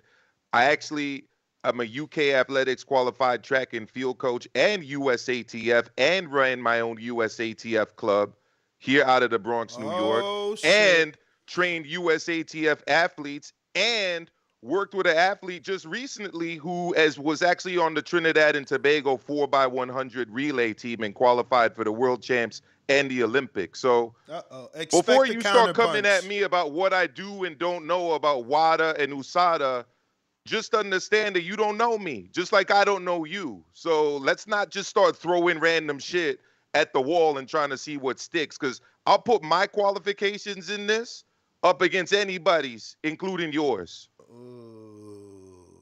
One thing I want to say is, now Tyson Fury and Dillian Whyte, haven't they both popped dirty at one point? Yes. Absolutely. So my thing is like this. We're just keeping it real. Look at the top of the heavyweight division. I mean, you got Tyson Fury. He's the man. I mean, I personally believe he is the best heavyweight right now. I think until Usyk beats him, I think that Tyson Fury is the best. And this is a guy that he tested positive. You got Dillian Whyte, who tested positive. I mean, these are both dudes with stains on their legacies. I don't care. Like, you're always going to have that stain. And it's unfortunate that you are, but like, these are the dudes fighting to see who's the number one heavyweight in my eyes. And they're both drug cheats. Hey, I got Ray the Business at the Business Boxing. What up, Ray? What's up? You can hear me? I hear you. Sorry, I'm at the, I don't know if you any background noise. I'm at the mall right now, but, you know, I got to tune in, get that boxing voice in my cup for the morning. And, you know, I hear you guys talking about my favorite subject, Mr. Canelo Alvarez, right? Are we talking about Canelo? I don't know. You're talking about this substance from 4 years ago. Yeah. CYP and Maestro going back at it. Yeah, So listen, man. What I'll put in here, you know, I don't have no master's degrees, nothing like that, but I do listen to quite extensive interviews with certain people that explain all these type of you know, substance uses. Jeff Novinsky. I don't know if what position he is. He's one of the top people in USADA.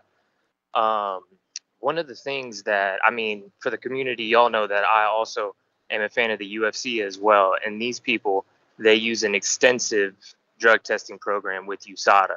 And they have times where they pop, you know, people that are clean athletes, they pop all the time for banned substances, because wherever they're getting their substances from, most of the times are being created in vats that they're also using other chemicals for. They're also creating other supplements in, you know what I mean? So you'll have a clean supplement, but it'll be tainted with something else. So people get popped even though they're innocent. So just because you get popped doesn't mean that you're guilty, really. Now, in the case of Canelo, my man that's on the show explained everything else that I don't have to explain. But at the end of the day, if we're going to say, oh, you know, it's always going to be a stain, at what point are you not innocent until proven guilty anymore? You know what I mean? Like, if I arrest somebody, you know, are they all of a sudden, oh, they're convicted guilty? You know, can we have a trial? Can we put it on trial? If we prove that this came from that cattle, at the end of the day, are we just going to continue to say, oh, well, he's still popped? Well, Ray, what he's saying and what he will say to you is, well, he is convicted. He took the plea. That's why he got 6 months. So that's the sentence. So, But he admitted to it, Ness, which is what any honorable man should do. Yeah, it was in my system. It shouldn't be in my system. There's no excuses, but here's how it happened. I don't see what's wrong with him saying, yeah, I admit it was in my system. well, I mean, technically that makes him guilty, though. Well, see, this is why I bring up the previous subject about the UFC fighters, right? Because there are several UFC fighters, countless guys, even former Ray, champions. I gotta cut you. You know you on the wrong Skype for extra time. I got CYP with a counter punch ready to get back at everybody. All Plus, right, let me hear CYP. plus I got an Anthony Johnson saying CYP funny as hell on the Cash App. CYP counter punch go. Yo, listen. Hold on, that's somebody background. Listen, I'm gonna be honest with you. If anything you say about your accolades is true, I'm gonna give you praise. If it's true, I don't know for sure. But there's a reason why Joey Scott and Coach Wade and I are a threesome. Everybody don't need to verify that. Joey Scott, Larry Wade, those are our guys. We're a threesome. The reason why we're guys is because we're in a unique fraternity. We're guys, coaches who have coached two different athletes in two different sports to be world champions. Two different athletes in two different sports to be world champions. Being a USA certified track and field coach, I've been that. Being a world championship coach, I've been that. As a matter of fact, I've been a world champion on my own. I've negotiated contracts on my own. Like I've already been a U.S. junior champion, a world junior champion, two-time All-American in high school and in college, under 23 world champion, a world junior champion, race Usain Bolt, race Tyson Gate. Listen, it's not about me. It's about me. So if you want to put your resume up against mine, cool. And my wife is a former world champion, and she got a Wikipedia page too. Y'all can look her up. But this is not about me. It's not about me. It's about you, Maestro. Your turn. Your turn. Tell us about you. Go ahead. Well, I was talking about you coming at me for not having any understanding of WADA or USADA or any of these things. So at the end of the day, we're talking about boxing and we're talking about whether or not what Canelo has said made sense and whether it makes sense to continue talking about Canelo 5 years, 6 years, 10 years, 20 years down the line. Like my wife and me we're both involved in sports. Okay, great. I mean, that doesn't mean that either of us are more qualified to talk about this issue. My defense of myself was in my qualifications, essentially to talk about this on the same level as you, which I think I am able to do. I've already talked about the hair follicle testing. I've already talked about the fact that there was Mexican beef that everyone knows what was that was tainted, right? You know, I don't want this to turn into LinkedIn and Wikipedia and Indeed, but at the end of the day, I feel very confident in my ability to talk about USADA and WADA testing and policies and whether or not what Canelo did or didn't do is something we should be speaking about 5 years, 6 years, 10 years down the line. I haven't trained any world champions. Okay, I haven't. I teach children. But I run a US ATF club, I absolutely do. And I've worked with high-level athletes, I absolutely have. But again, Canelo did what he did. He put his hands up. He provided evidence to explain it being in his system. Why are we still talking about this years down the line? Because it's a way to tear him down. Exactly, which is why I said what I said before. To me, that's like player hating. Like, you may not agree, but to bring this up so many years later, to me, is player hating. And if you want to throw your qualifications at me to justify why you're doing it, like, that's on you. But at the end of the day, bringing this up so many years later when it's a dead issue at this point, like, I just don't understand it personally. You know, at the end of the day, with all this being said, one thing I don't want to take away, and I'm not a Canelo fan. Everybody knows that. Really? The guy's accomplished a lot of great things since then. Like, you can't take away his accolades. You know, the guy worked hard for it. Like I said, it's always a stain to me, but he's moved on from that and done well. There's lots of athletes in other sports, and if you watch other sports, Maestro, you know when they get popped for using PEDs, they're never the same again as an athlete. You can tell that they needed the PEDs to be great. An example is Ryan Braun, Milwaukee Brewer. dude got popped, and then he totally dogged the commission, got out of it, then got popped again, and never played the same after he couldn't use steroids. You know what I'm saying? But you got to look at a lot of these guys who are fighters who are going on to fight after being caught and still fighting at a high level. Look at the fight we got in front of us. This is an international show, so I'm sure there's a lot of people out in the UK. I mean, CYP, his background seems to be in track and field, so like you could bring up athletes from that sport, from athletics. Dwayne Chambers, right? He tested positive out there in the UK. It's not even that you're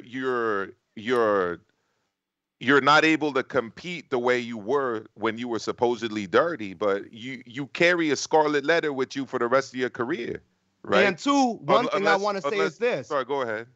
The supplements you take, when you get to a certain level as an athlete, now obviously you're a coach too. There's a lot of supplements if you go to GNC or any place, if you read the back, it will straight up tell you, you better check with whatever sport you're doing. If you're getting drug tested, that you better check because you'll probably fail. CYP, what up? Yo, hopefully it's my last one. Look, this ain't about bringing up old stuff. Don't you remember how it started?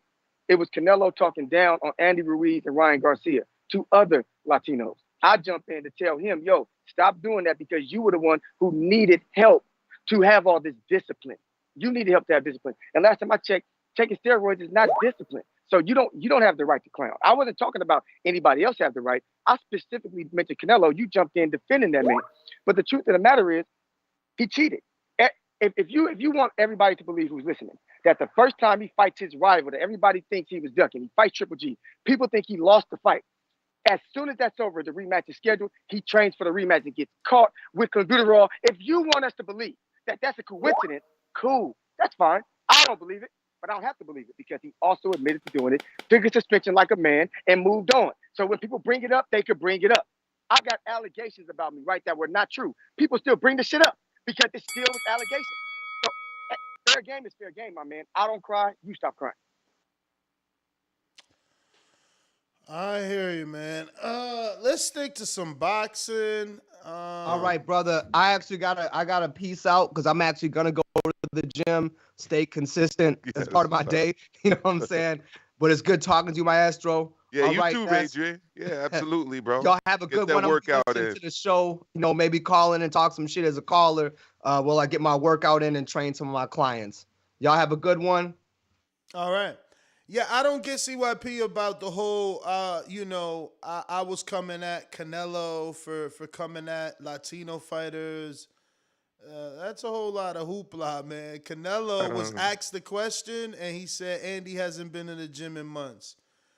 When he was asked about Ryan, he said Ryan comes into the gym for 20 minutes, shadow boxes, and leaves. When he got deeper in it is when Ryan tried to blame Eddie Reynoso for not having enough time to, train him. So I just don't get him saying, I'm coming at Canelo for shitting on 15 these seconds. guys. I don't know. 15 seconds on that. It's very interesting to me that when a fighter doesn't talk, he gets criticized, right? But then you put a microphone and a camera in front of his face and you ask him a question and he gives you a real deal Holyfield response, and he's criticized. I mean, what are they supposed to do? All right, so he's saying in the chat, he said they are in discipline, period. I mean, so you're saying that because he had clenbuterol or traces of it, he cannot say that he's disciplined? Because he's obviously in the gym and he's obviously showing by the wins that he's having and the performances that he's in the gym.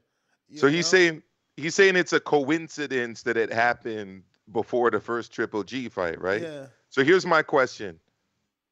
Were there or were there not reports of the Mexican football/soccer team testing for clenbuterol and other athletes in Mexico?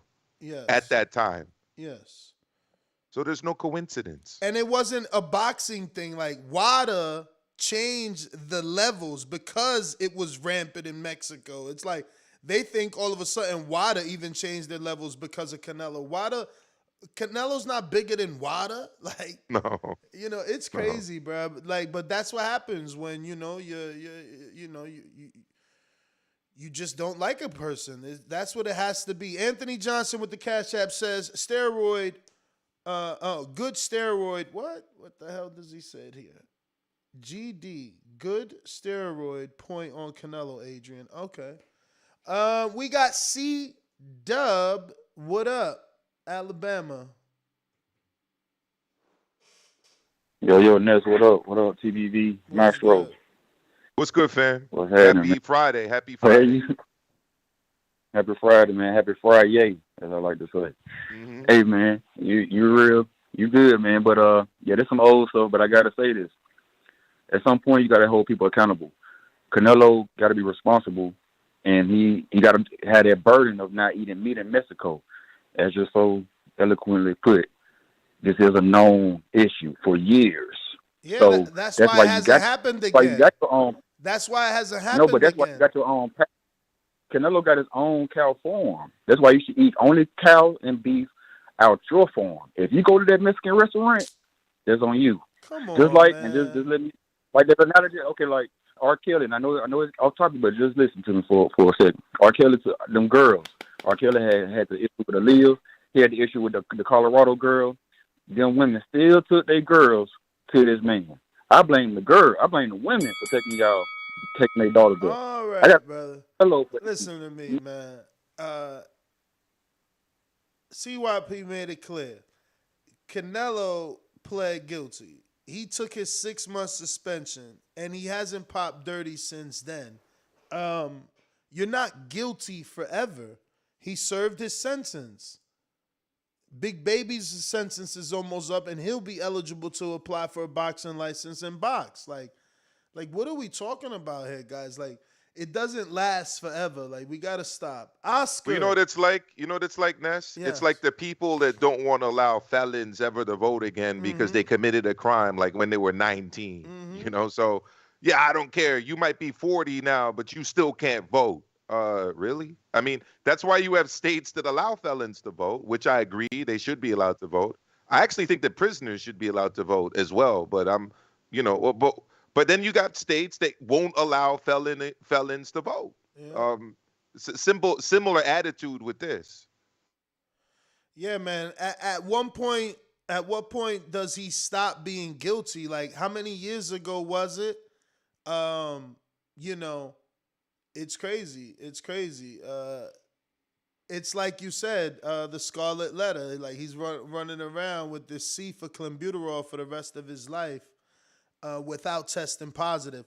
Now, I won't be ignorant to the fact that there is a lot of suspicion surrounding that camp because now even Oscar Valdez has popped for tea and amphetamine to lose weight and things like that. But speaking of Oscar, I got Oscar from San Antonio.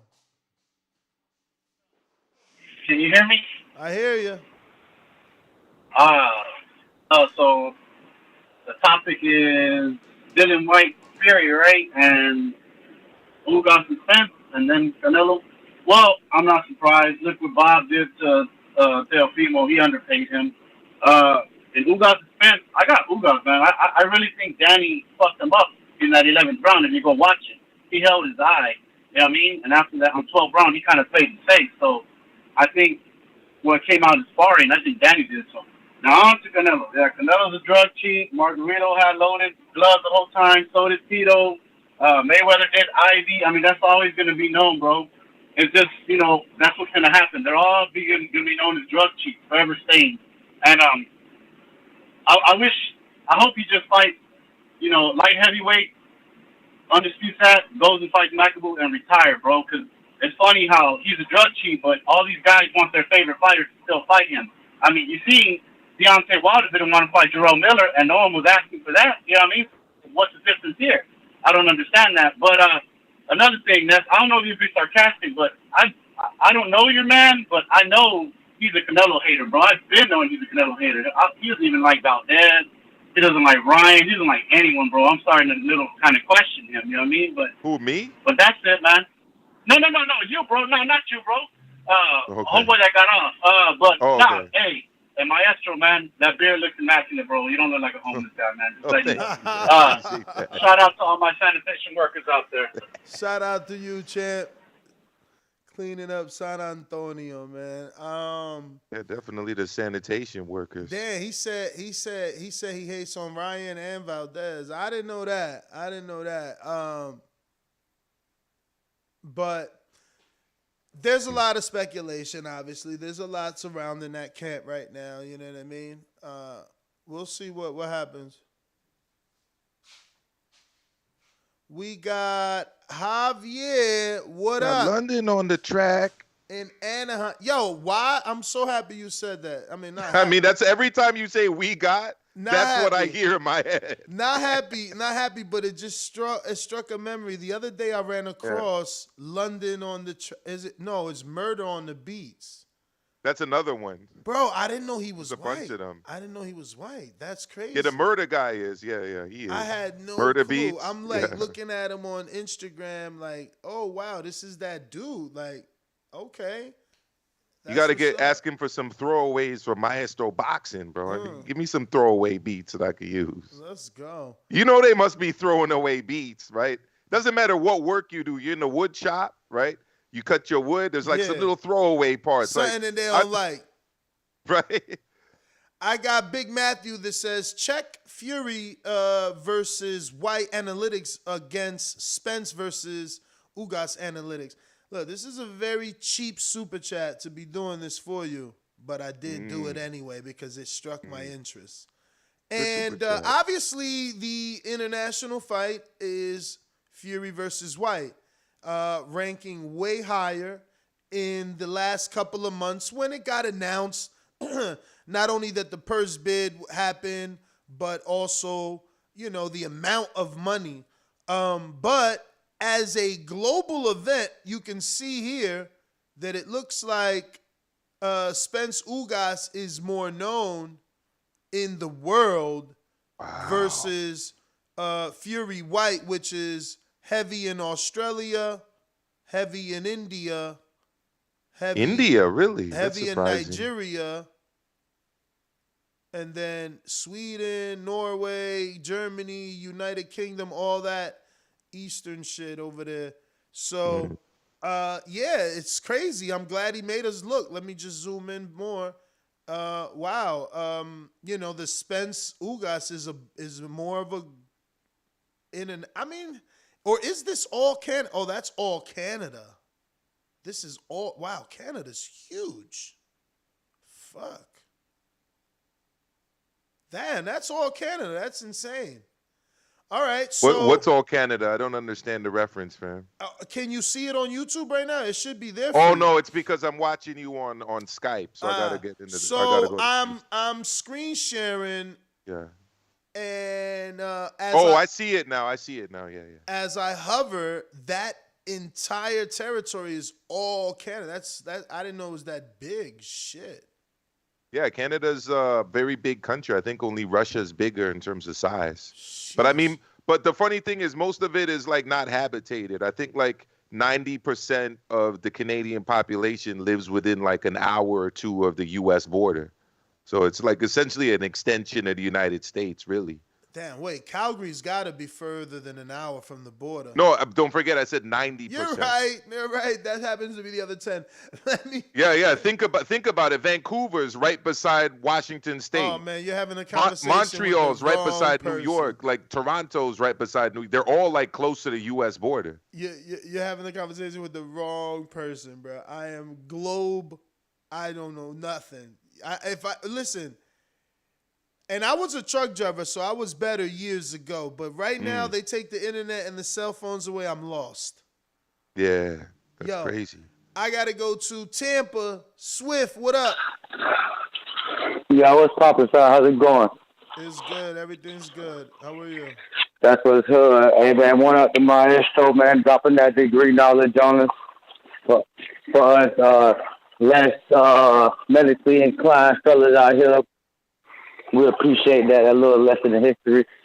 Just going to give another up to CYP, man. I love his energy, dog. He coming for anybody neck who disagree with him. Got to respect it. But we got to get out our feelings about this Canelo thing, man. You know, so we got to get our feelings, man. How many people he done beat championship level after he popped dirty? You know, so he undisputed. Got to be naturally, right? When he popped years ago, you know, we got to get off that, man. Appreciate the greatness we appreciating that we seeing lately. And that's my call, man. Y'all boys stay healthy, stay happy, man. Stay safe. Big ups to the panel of the show, man. Keep it strong. Y'all have a great Friday, man. I'm out. Right back at you. Have a good weekend too, fam. Enjoy the Chocolatito Martinez fight. Oh, yes, sir, man. That's already bookmarked, you hear me? Absolutely. All right, let me go back to Javier. He said we talked over his call. What up, Javier? Yo, what up, man? That's 2 days in a row. Bro, we passionate over here Yo, like Jamel Charlo. I know you guys over here talking about music and shit, but yo, get back to what CYP. I think CYP did a lot of time in prison, man, because he's from LA, right? Yeah. He ain't do no prison time. That man's a you know, certified track and field coach, man. He got champions in these streets. Because you got that whole racial thing going on. You know, that's some prison shit out here, you know. But anyway, what's it called? Just putting into perspective a little bit, defending Canelo a little bit. When he fought Triple G, wasn't he moving up in weight? Canelo, I'm asking this question. Wasn't he coming up in weight? Kinda, sorta. Yeah. Remember he went up to 64 to fight Right? Chavez first. Okay, but he had never fought at 160, right? No, At that point. believe Just it was his 64. first fight at 160. Yeah, first fight at 160, but he fought at 64 Okay. versus Chavez. Yeah. Okay, but my point is, before those two fights, he was at 154 still. You know, that was when he was still kind of doing the Canelo way, right? So I guess my point is, does it really make sense to take a clenbuterol or cut weight when you're coming up from weight? You know what I mean? I don't think he's going to struggle that much. What do you guys think? That's just an honest question. I'm asking that because I know it does sound a little suspicious, you know, with the whole camp and everything. But at the same time, I don't think dude was really did know what he was doing. And it's true what this other guy says. You know, they were having problems with the athletes. If you read up on any of the other shit, you'll know that was a thing in Mexico. It still is. So I mean, look, I don't think there's clenbuterol any is ill used in the intention and Mexican stuff like cattle that. industry. So I mean, Right, yeah. That's what I'm saying. Like, it's not the same thing getting popped for murder and getting popped for a fucking traffic ticket. You know what I mean? You violate, but they're two different things. So not only that, but the that's trace just my levels call. that were found in Canelo were consistent with getting clenbuterol, not through taking it directly, but through eating clenbuterol meat. And he submitted to the hair follicle test to prove that the trace levels weren't just from that day, but it would have always trace levels, if that makes sense. So I personally, my whole thing is you got to be careful about what you put into your body. You're always responsible for that, especially if you're an athlete. He put his hand up. He admitted it. He took his time, as in the time that they suspended him for. He, gave a reason that was accepted, as Ness said. They actually ended up lowering the levels to which, if he had tested positive later on, he wouldn't have even had committed any infraction at all because they raised the level of allowable clenbuterol. So, I mean, my whole issue is, why are we talking about this all these years later? Well, we're talking about it. We're talking about it specifically because of what Canelo said about Andy and Ryan. Yes. So, CYP and maybe others believe, like, shame on you. You had to use clenbuterol in the restaurant and the meat that you ate to get to where you're at, and you shouldn't be talking about that. I mean, the proof is in the fact that he's not a repeat offender, right? So Yeah. I'm sure that he's taken the necessary measures to make sure that it doesn't happen again. And what else can you do? What else can you demand of someone who's committed an infraction other than to correct their behavior and ensure that they don't do it again, right? So let me attempt at reading this with my Spanglish. Right. Ya no viene a entrenar. Canelo exhibe indisciplina de Andy Ruiz. Eddie Reynoso tiene tiempo para todos los peleadores. Puedes preguntarle a todos. Si te das el tiempo para estar en el gimnasio y entrenar como se debe, con disciplina, Eddie siempre estará ahí. Si vienes a entrenar 20 minutos después, no vienes en 4 días o llegas después de la hora que habías quedado, necesitas ser disciplinado. Declaro el Canelo en entrevista. Puedes preguntarle a Oscar Valdez, Frank Sánchez, no sé qué pasó con Andy Ruiz. Él lo mismo que Ryan García. Viene un día y después ya no vienes. So I'm going to just give a really succinct summary of that. So basically he's saying that if you're dedicated, Reynoso has time for you. But you got people that show up and then don't show up for days later, or show up after they said that they were going to show up, and that ask Frank Sanchez, ask Oscar Valdez, because obviously Reynoso has time for them. He doesn't know what happened to Andy Ruiz or Ryan Garcia, but apparently they showed up and then they didn't show up again later. And, you know, it is what it is, stated Canelo. Yeah, and obviously, man, we've been there, man. When your trainer is tough on you, you don't want to come back, man. When your trainer requires you to run laps or do suicides, we've all been on a basketball team or a baseball team or a Pop Warner football team, like, and if you don't like suicides, you ain't coming to fucking practice, bro. If you don't like running, you ain't gonna be a starter. So we know what it is, and we see Andy and we see Ryan. Like, we see Ryan. You so busy on social media. Obviously, you ain't got time to train, man. You know, he doing his little fast little videos, doing some pad work for 20 minutes and leaves. And then the other guy shows up for 1 day and leaves and don't come back for 4 days. It's crazy. It's crazy because when Andy was searching for trainers, I was begging for him to go to that camp. I thought those champions would show him, holy shit, this is what I need to be doing. This is what I was doing. Let me get on my grind. Instead, he's afraid of real work. He's running away from it. Can I ask you something? Wasn't it a kind of a red flag when in the biggest fight of his life, he didn't train and put on like 30 extra pounds? And I mean, it didn't go down like that. I followed that very closely. We interviewed. Okay, so explain it to me, because you obviously know more than I do. Go for it. I will. I followed it very closely. We interviewed everybody. Michael Hunter was a sparring partner. Obviously, Robles trained him. He was in tip-top shape. That picture with him and Hunter was real. Okay. It's when he got to Saudi Arabia that everything changed. Whether or not Eddie and AJ sent massive food, or he's the one that, you know, took advantage of room service, but he gained that weight over there. His is that not a red flag? I mean, is it? Not being disciplined right before the fight. Of course, but Robles. This is what I'm saying. What Canelo saying today? Robles said 3 years ago, or however many years ago it was, with Andy. He was like, "Yo, I can't make him come to the gym. I can't make him not eat." You know what I'm saying? And he talked about the money, you know, guys get money and they want to do things. And that's the truth. This is what I'm saying. Let's see. I love Killer Plant. I'm not trying to put a wedge between our relationship. I'm moving to Vegas. Shit, I need him in the studio. But, like, let's see if with $10 million in the bank, you still got that same hunger. You still doing all the miles in the UNLV track in that hot-ass sun. It's 115 in Vegas, man. Do you still got it? Or was that running around in that track under the hot-ass sun, was that the journey to the 10 million? Yeah, it's a good question.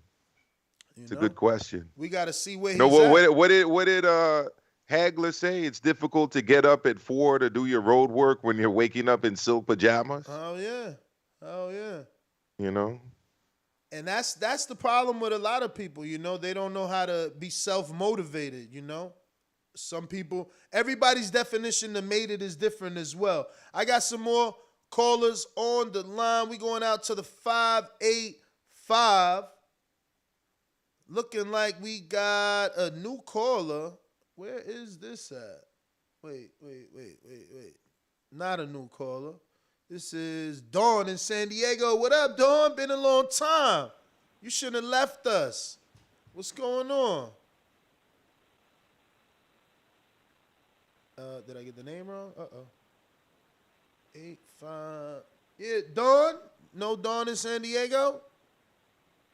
Hey, Ness. Hey, what's up? How's it going, TBV? All right. So about Canelo and Andy, I told you I work right next door to the gym. I think both are correct. Canelo's correct by saying that those guys don't come into the gym. And then at the same time, fuck, I was just running up some stairs, sorry. So after the plant fight, Eddie was gone. Like, that gym was empty. No one was there. So then Brian has a fight coming up, and then he's going to the gym. And if Valdez has a fight right now, that's when Eddie decides to come to the gym. Canelo's in the gym now, but right after the Caleb Plant fight, Eddie was gone. So I can see where Ryan is saying that he went to the gym, and then Eddie's not there. So, sorry, I can't catch my breath. But I think both are correct. And, shit. Are you there? Did I lose you guys? We're here. Yeah, we can hear you loud and clear. Yeah, we can hear you loud and clear. It's just that if we talk, we get a feedback. Yeah, I see. So, and then he's building some other gym. So I think like he trains over there, but then he only does boxing workouts with Eddie Reynoso. So I think like a lot of it is true and false.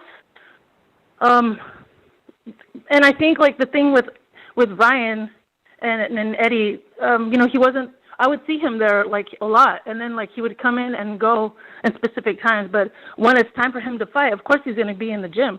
And then when it was time for him to fight, there was no one there. So I see it both ways. So that's my call. All right, Dawn. Thanks for calling in. Super feedback there. Looks like we got a counterpunch from C-Dub. What up? Yo. I had to come back and redeem myself on the R. Kelly theme, man. So let me give another analogy. If you go to Mexico, my traveling people, Nez Maestro travelers, when you go to Mexico, they say you not to drink the faucet water. So you have to buy bottled water. Yep. You have to. That's the burden that you have to have. Now, if you drink the water, you the idiot. So they had this on the get truck. them shits. That's a good example, Yeah, bro. A real good example. So he had this on the truck. He had this like, you know, hey, call me a conspirator or whatever. He had this on the truck. So when he popped, you know, you hey, present this. This is a known issue. If you are a prize fighter, God. So now you're saying this was premeditated. Okay, that part I don't agree with. But go ahead, finish. You crazy, why bro. would you put Conspiracy yourself in theorist position? at his finest. If you got a cow pasture, why would you do this? Why would you not eat the beef out your own? Bro, you cow at a pasture? restaurant, man. You don't bring your cow to the restaurant. Yo, slaughter my cow. So you don't eat the beef then, or you like the person, the person that drunk the fight. And he learned his lesson. He ain't popped since. Okay. You learned the lesson after the Olympics got sent back home. After all these people after all this information, all this history on bad beef, you still want to go to the Mexican restaurant down the street. This is crazy. And you Canelo, $40 million, $50 million fight. How old is this? I appreciate you, man. I appreciate you letting me rock out, man. Shout out to TV. Hit the like button, man. It's free. What year A salute. did he pop? Happy Friday. Enjoy your weekend. What year did he pop? For real? This was the year of the first Triple G fight. I so don't even know what year that shit was, man. Every day Friday, man. I'll figure it out. You keep cooking. All right. Listen, on Skype, I need you to raise your hand. Let me know who's ready to rock out. You know, there's a lot of you there. We want to use that raise your hand feature so that we don't have to have that god-awful dead air. All right. I see my man, Mac Attack. ready. All right. So we're 2017, fam, is what we're talking about here. So goodness. 5 years 5 old. years ago. Bruh, talk about spilled milk, man. This shit. Oh, let's move on. I'm in the ocean. You say you the big fish. I'm looking for you.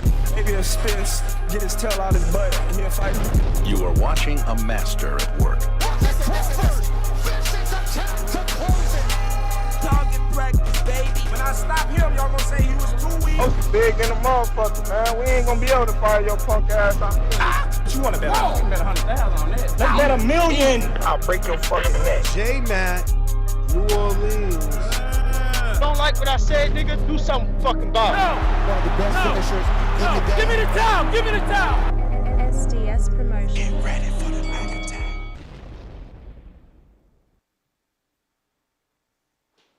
Shout out to Ness. What up? What up?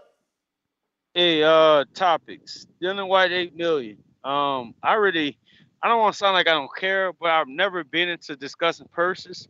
I'm sure they paid him what they thought he was worth, and that's what he got. That's all I can say to that. I don't know. I don't know his numbers, and if he got 8 million, he got 8 million. For his annual Ruiz, I mean, hey, some people, got doctors and stuff like that. They stay juiced up so they can make gym time and year appearances and whatever's required under Canelo standards and what have you. And maybe he don't have the same juice diet Canelo has and what have you. Stop trying to discredit the fact that this man failed the drug test. Y'all like making these excuses. That man did not have beef. That was a fucking built-in excuse that he know he could fall back on. He got too much money to be eating that bullshit. My last one was Errol Spence in his comment. I think it was suited. Errol was right for making a comment. He is a better fighter at this point than Manny Pacquiao. I don't think it was speaking from a whole career. So that's my call. Well, I mean, I guess he has too much money to go out and dine out with family and friends. Stay home. That's, I mean, Yo, the logic is insane. And it's always from someone that chooses to be hypocritical, right? Because it's like, oh well, Dillian Whyte, he's getting paid whatever he's getting paid. That's what he's worth. I don't really care. I ain't never been a guy to get into people's purses. But if we talking Earl, oh no, hell no, ain't no 60-40, 50-50, man. You gotta give Crawford 50-50 because that's my favorite fighter. And that's what it is. We gotta keep the same energy. You know what I'm saying? When your favorite fighter is in negotiations and you beating the drum for him to get 50-50, well then keep that same energy for this underdog in Dillian Whyte that actually was selling pay-per-views, doing 10 times better than your favorite fighter, and deserves at least what the WBC said they would give him as the interim champ in the 45%. So, you should have an opinion, but again, y'all do what y'all always do best. Y'all show that y'all don't know boxing. Y'all only know y'all favorite fighters' history. But I'm sure that baited you back, right? Yeah, there you go. Counterpunch. I know how to do my job. Bring them on back. Where you at? Bring them back. Bring them back. I'm here. You hear me. You're not hard of hearing. You hear me. And I was coming back. You love switching up narratives and speaking out of context. If we're having a show about a percentage, I'm going to have a response to that and have a debate or a back and forth. But when it comes down to keeping up with fan jazz shit like you and your compadre on the show, the Cuban supporter, where the fuck he be putting on his bullshit on them shirts and what have you, you niggas like talking numbers. So don't get me mixed up with the fuck you like talking about on this show on a day-to-day. Y'all like arguing numbers and percentages. I just respond to the show topics and I have an opinion because I call in damn near every show. So don't mix the two up and stuff like that. You up here keeping fact with all these numbers. I don't do that shit. Y'all want to argue about people percentages and percentages more than actual fights being made. That's what you have grown into. Don't ever mix me up with you and the dude, whatever his name is on this show right now. Yeah. All right. So one thing I will say is that boxing is very similar to other sports in that if you're talking about NBA free agency or you're talking about what trades may or may not be possible and you're watching basketball, Ness, what does that entail? I know you're not a basketball fan, but you will have to talk about numbers at a certain point. If you're talking about whether a fight will be made or not, at a certain point, numbers become part of the picture. Now, we could say, oh, well, I only want to talk about the X's and O's of the sport. Who has the better jab? Who has the better footwork? who's got more power and can land the right hand or left hand if you're a southpaw or whatever. I mean, but weren't we doing that? Weren't we talking about the lack of discipline of fighters not being in the gym, and they turned it into Vada and WADA? Yeah, but you oftentimes do that on the Boxing Voice, right? But at the same time, it's impossible to discuss whether or not fights will or will not happen without talking about finances, because this is not amateur boxing, it's professional boxing. Mm-hmm. So I hope that makes sense. But whatever, just my 2 cents. No, it made sense to me.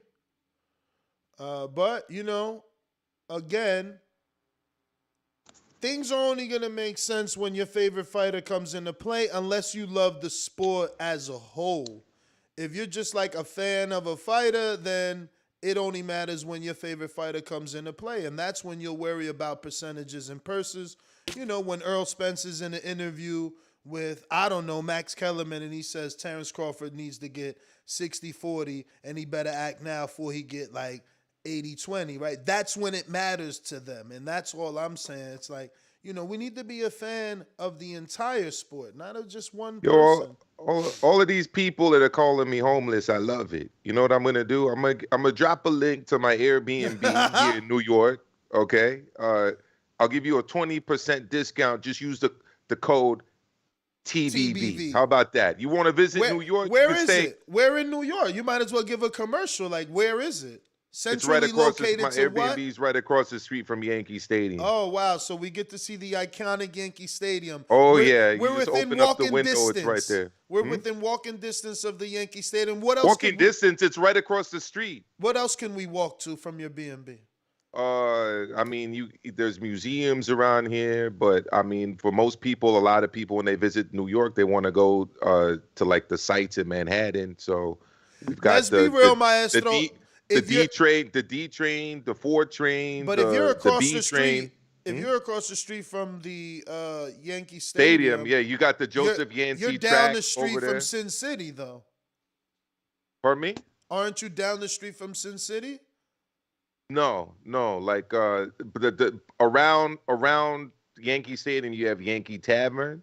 You've got a bunch of bars and restaurants. There's the Bronx Museum of the Arts around here.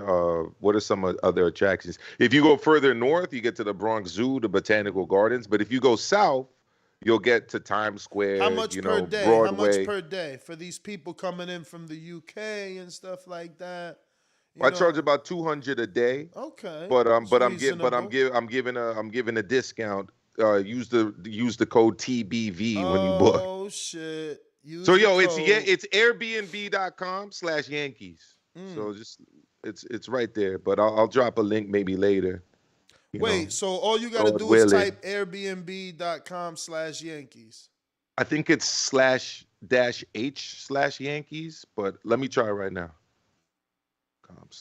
Because Yankees season's about to start too. This is my let me see what happens. Is it -Yankees? No, it's -H. Shout out to Steve USS Cunningham, two-time H. That's Yankees. Two-time cruiserweight champion. Right now, having a comment debate in our comment sections on Instagram. I'm telling you, our Instagram has been popping. Oh, really? Shout out to Val. Shout out to Ignorant Boxing. For all the work that they do. Shout out to Ignorant Boxing. Yeah, no, he's a champ, man. He got the stories in the shorts popping right now. So I'm gonna assume Coach Myers and Brandon want their boomerangs because they're the ones with the hands up. CYP, I'm pretty sure I owe you a regular call, right? I'm not sure. Did you take your regular call, fams? James Payne used that hands up if you needed big fish.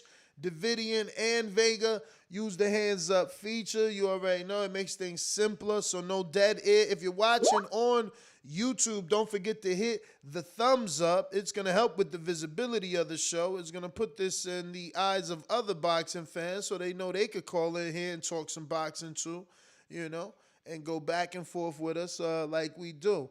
Let me see if I got any super chats I need to address. Oh, yeah, we do. We last stopped off at Big Matthews. I got Brandon Lanzis calling us the Vada voice. Yeah, man. We just trying to talk. Luckily, we have Maestro here to educate everybody on what exactly took place. We got Space Predator that says, Maestro, classes in session. We F with you, big dog. Oh, appreciate that one. Yo. 3 I was on times my is channel. a I charm. ding the bell for that. Yeah, no, we about to ring the bell for Rider of the Storm. That's number 3 for Rider of the Storm, who says, just because people F with you don't make you right. That means people don't do their own research. They're just a bunch of sheep. Bah. Actually, I got a real sheep soundbite. Where do I have my sheep? Oh, there it goes. So he's saying I'm lying about my Airbnb. This dude Canelo will lose soon. That guy's funny. Who said you're lying about your Airbnb? Some guy named Canelo will lose soon. He says he lives in Harlem. Like, you could verify. I sent you the link. Bro, why are you even talking Skype, to him? bro. Like, his name is Canelo will lose soon. Like, the hate is in his DNA, bro. It's like it's there. We got a super chat coming in from Fred Robinson, who says,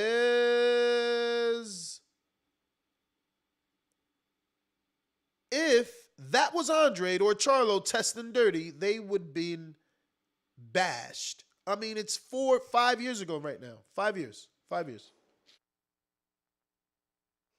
Shit is 5 years old. And the fact that he's been beating champions and unifying and undisputed, that's why they're bringing this up, because they have nothing negative to say. His performances have been good. He's racking up accolades and belts. So you mean against the Euro country? What are they calling them? The Euro country rock tour. The rock tour. Yeah, the country rock band or the white boy rock band tour, something like that. It says at Ness, I got a counter. Who's this? Mr. CYP?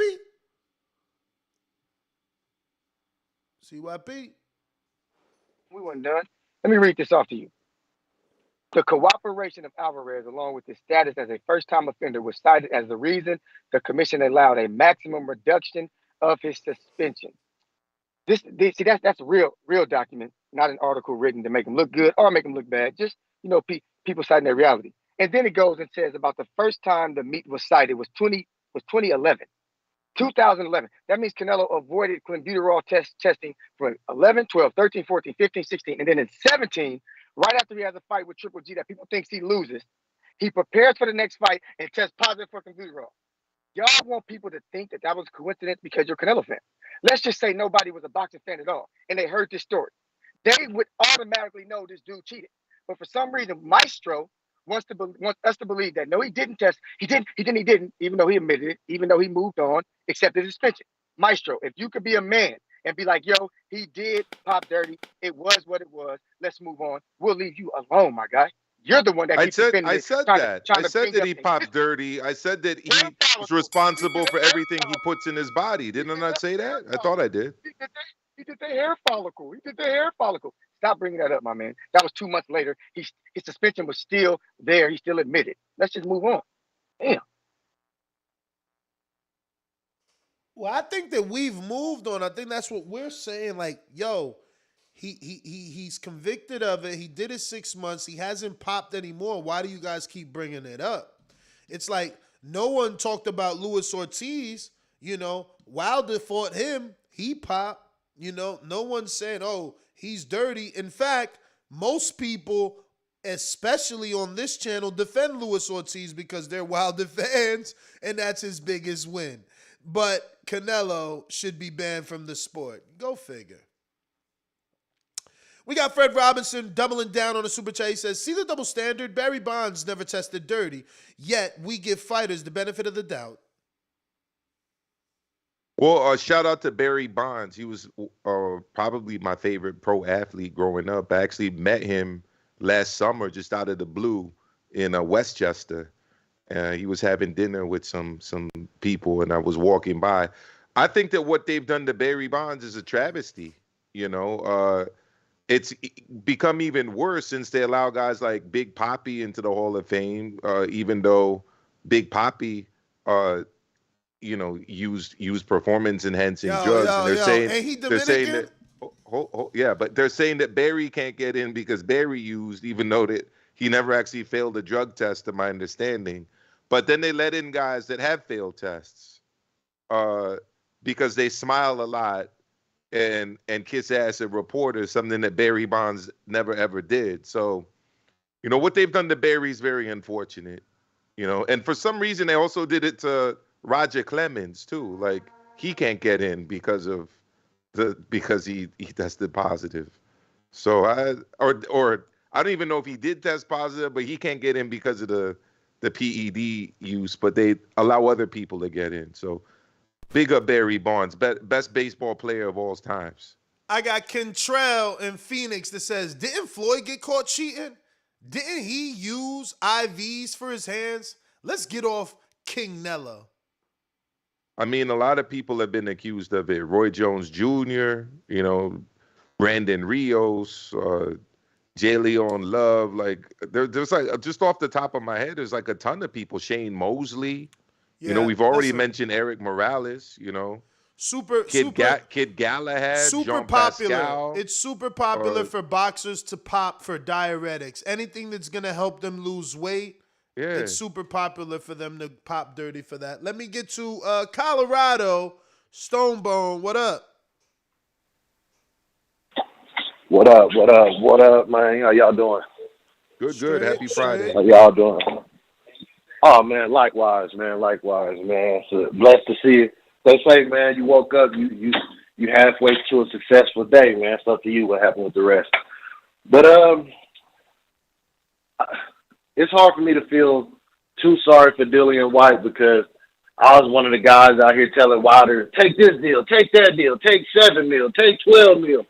I was one of them dudes telling Wilder, take all these lowball offers to fight AJ, because that's what real warriors do. They take less money to go beat the champion. So, Dillian, go on up here and get this fight, man. You said you're going to put hands on him. You say you beat him up in spar. Come to the ring. Get your, what Liz Lowe said, man, get your ass in the ring and swing, man. And come to these press conferences and get the tongue wrestling, man, because you're looking real suspect out here. Fury is carrying the show, man. He probably going to end up knocking Dillian out unless he get his mind in the game. And Errol is a better fighter than Manny. And I'm glad that he responded to that, because that press conference was like watching paint dry. I'm glad Ugas got the confidence and it exudes, but he speaks no English. And they're going to have to spice this up, man. Jerry Jones talked for 30 minutes. He talked more than Ugas and Errol. So I'm glad he challenged that. And maybe they'll stop talking about Pacquiao and let's go Errol. Errol better win this fight by dominance. All right, y'all. All right, I got a super chat here from Brandon Lenz. Since people are not guilty forever, what date on my calendar can I circle when Benavidez' cocaine test will stop being brought up on this show? Never. William Boxer says, I bet they never bring up Roy Jones Jr. steroids. Never. or Evander Holyfield. They barely bring up anybody's shit, bruh. Anybody's. It's Canelo, but that's how you know you the face, the cara. Real quick, let me ring the alarm. Actually, I'm going to drop a bomb for CYP. For all the super counterpunches, we are on Super Mex, who says it's Friday. Play the caller of the year one time. Fire. I kind of deleted that shit, bruv. Seriously speaking. Caller of the year, huh? Yeah, we had a little song that they made, but the audios, the levels wasn't right. That shit need to be Brandon Lenz mixed and mastered, man.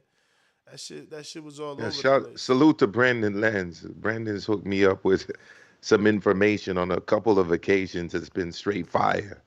Shout out to Brandon.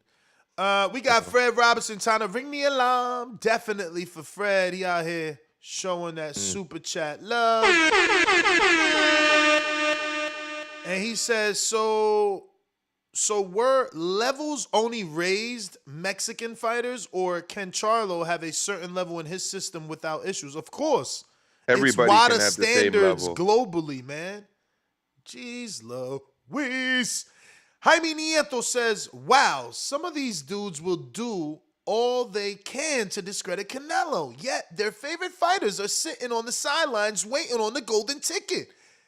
Their fighters don't want to put in the work to be great. Well, it's a good point, and it's like they want to call Canelo a cheat, but then they also want Canelo to fight like their favorite fighter. Yeah. So if if he's discredited because he's a lifelong cheat, then why do you want your fighter to fight him? Fight Andre. You gotta fight Andre. Fight Charlo. No, he's a cheat. It's like, which one is it? How do you want? You want your cake and eat it too. Jaime Nieto doubling up says Earl's name doesn't belong in the same sentence as Manny. Well, he put his name in there. He said he better than Manny. Rider of the Storm definitely got a rainy alarm. Actually dropped the bomb for you because that's definitely like number 6. Some of these dudes stay hating and getting emotional. Leave that shit for the females. Mr. Still Your Chin says, I paid $250 a night in Florida, 5-bedroom house, pool included. I'll pass on that apartment, champ. Yeah, hey, this ain't Florida. This is New York City, I was dog. about to say that. New York and Florida is definitely not the same at all. You know, it's different dollar per square footage without a doubt. Don't get me wrong. Shout out to Florida, who has raised in property value. And that's why a lot of people leave New York to go to Florida. But I mean, New York, Ness, you know, you lived up in the New York area. I mean, it's apartment living up here. We've raised the price. Footage. We've raised the price down here because everybody's left from over there down here and bought high. So now the square footage is higher out here. We got Rider of the Storm back with another one. You should have violin sound, but for these dudes, I guess he meant sound bite, not sound butt. We don't got violins, but we definitely got the sad music for them. Hey, yo, Canelo be cheating. He love eating clenbuterol and going to restaurants. He shouldn't be allowed to go to restaurants. Fuck that. He got to eat in his own house. It's like, yo, chill, fam. He's got to take slaughtered cows with him everywhere he goes. He's got to bring his own. My man literally said he's got his own farm. Why he ain't killing his own cow? Like, damn, the standards are insane. Let me get to Big Nick, who got that hand raised on Skype. What up? Hey, what's going on, Nez, man? Today's show's been interesting, man. The way some of these guys are going, it's like they're going to want Canelo, they're going to want his discrepancies mentioned on his tombstone, bro. But, can you imagine? They need that shit read off in his eulogy and shit. His eulogy, yeah. He ingested clenbuterol before the Triple G fight. Here lies Canelo. He shall always be remembered as a cheater from 2017. Like, damn, chill, chill. We gotta let it go, man. No one's perfect. But listen, Nez, do you know what? There's so many fights over the next. From now all the way through from now to May 17th, right? It's like loaded. Nonstop. It's crazy, and so I'm just thinking, bro. I'm wondering why you haven't had that betting guy on the show, because there's so much money to be made, and I think there's going to be at least one big upset. Honestly, I'm just trying to get this move done. I gotta get to Vegas and start this next chapter. Let me plug one of my comrades real quick. One of the best guys doing it when it comes to the odds, Joe Habib, beating the odds with Beeb. You gotta check him out. Yo, I think that might be Coach Myers. Let me know, because you ain't got your hand raised, but you got a boomerang. I'm gonna think Brandon, you got boomerang. What up? Brandon going once, Brandon going twice. J-Mac, what up? Boomerang. Yo, Ness. All right. What? Actually, I'll be right back. I'll be right back to both of y'all. CYP counterpunch, my bad. Yo. And I got the regular card when this is done, but Listen, I really want to know if you think Canelo and that clenbuterol was a coincidence after the Triple G fight, the hardest fight he ever had. People think he lost. If you think it was a coincidence that the clenbuterol was in his system, give a 1 in the chat.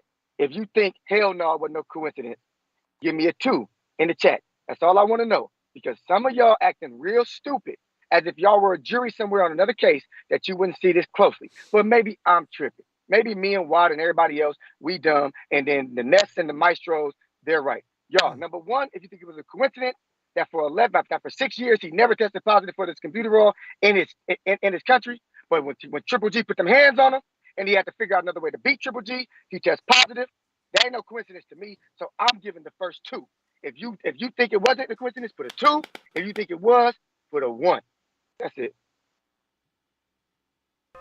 One thing I gotta say about CYP is his athletes must be getting hella dedication from him. I mean, because he's dedicated to this Canelo topic like no one's business. So, I mean, and I know he's on the coaching, so I know he's more dedicated to the coaching than he is to Canelo. So big up my brother CYP, man, because, man, I got to send people to train with you. Like, the level of dedication is unreal. Yo.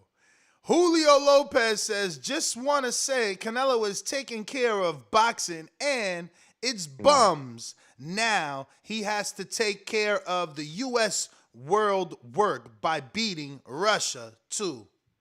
Okay. Well, hold up, because I didn't even get to speak about this one. I'm not going to spend too long with it. Russia going into the Ukraine is illegal. Ukraine is an independent, sovereign country. But why the hell are Dmitry Bivol and Russian fighters getting blamed for it? They're civilians. They have nothing to do with that decision. Who's blaming them? The WBA, the WBC, the IBF. They're saying that they're going to do everything from not allow them to be in title fights to remove the rankings of Russian fighters. You didn't see this? It was reported in the Ring magazine. Yes. Yeah, I mean, this is outrageous.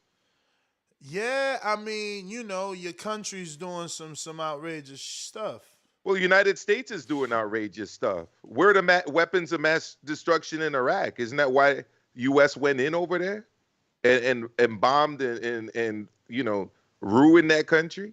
United States is illegally in Syria right now. United States is still in Iraq, even though Iraq and its government don't want it there. So, US, I mean, are we just going to start stripping athletes because we do what we their want, governments do things? You know that. Huh? We the big dog. We do what we want. Yeah, I understand that. So why aren't I'm not saying that they should be blamed, but what's with blaming boxers for what the governments that they have citizenship in do? Like, this is ridiculous. No, it is.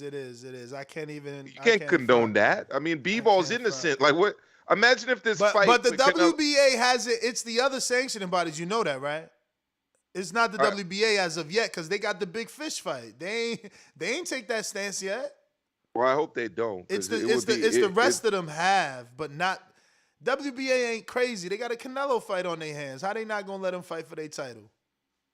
Yeah.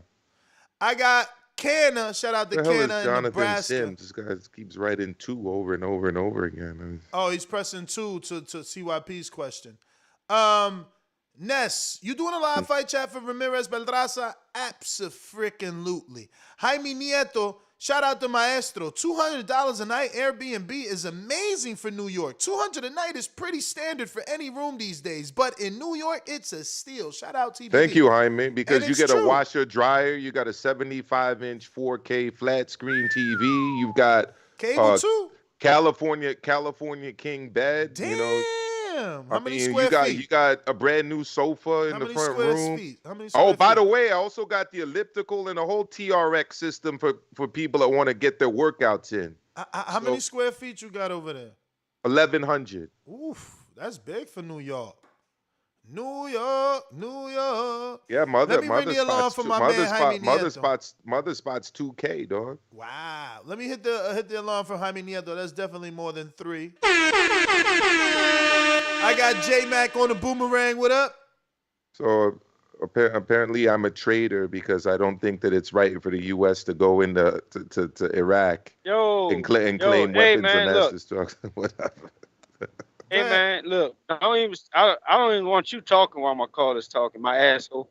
So just keep your mouth closed. Hey, shout out. It's funny how we complain about a fucking sport. That was a good one. That and was the a good best one. fight. That might be the best Hey one man, yet. if the dude gonna disrespect my call, he gonna pay for it. I mean, what we doing here? Teach him the rules. We don't want to hear you come about teaching us about fucking dogs on here. I'm still on that same time. Hey, like I said, y'all complain about and bring up other names when Canelo get called out for what he did, because he did fail a drug test. That shows y'all guilt, because y'all got to bring up Holyfield, Roy Jones, Luis Ortiz, which I have said they all have failed drug tests. So I mean, I'm okay with it. I call him out. Big Baby, Shannon Briggs. Shannon Briggs wanted to fight me supposedly because I called him a drug cheater. You must have forgot that, though, right?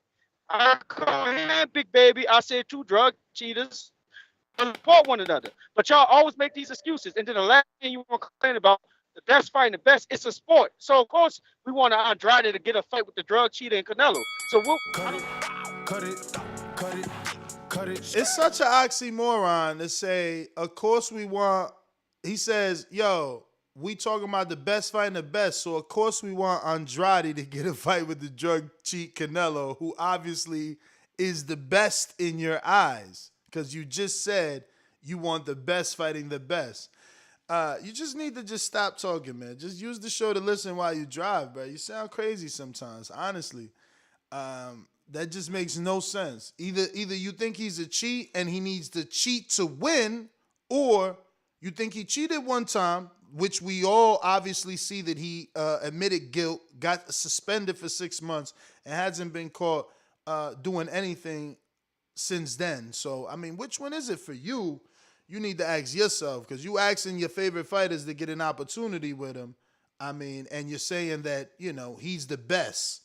You know, you're saying a fight with him is the best fight in the best. So, you're sending off mixed signals here. You're a bit confusing. But we got JT in Miami. If you're going to talk, let me know. Raise your hand. We're trying to use that raise hand feature this way. We got no dead air right over here. Yeah. Brandon, Boomerang, what up?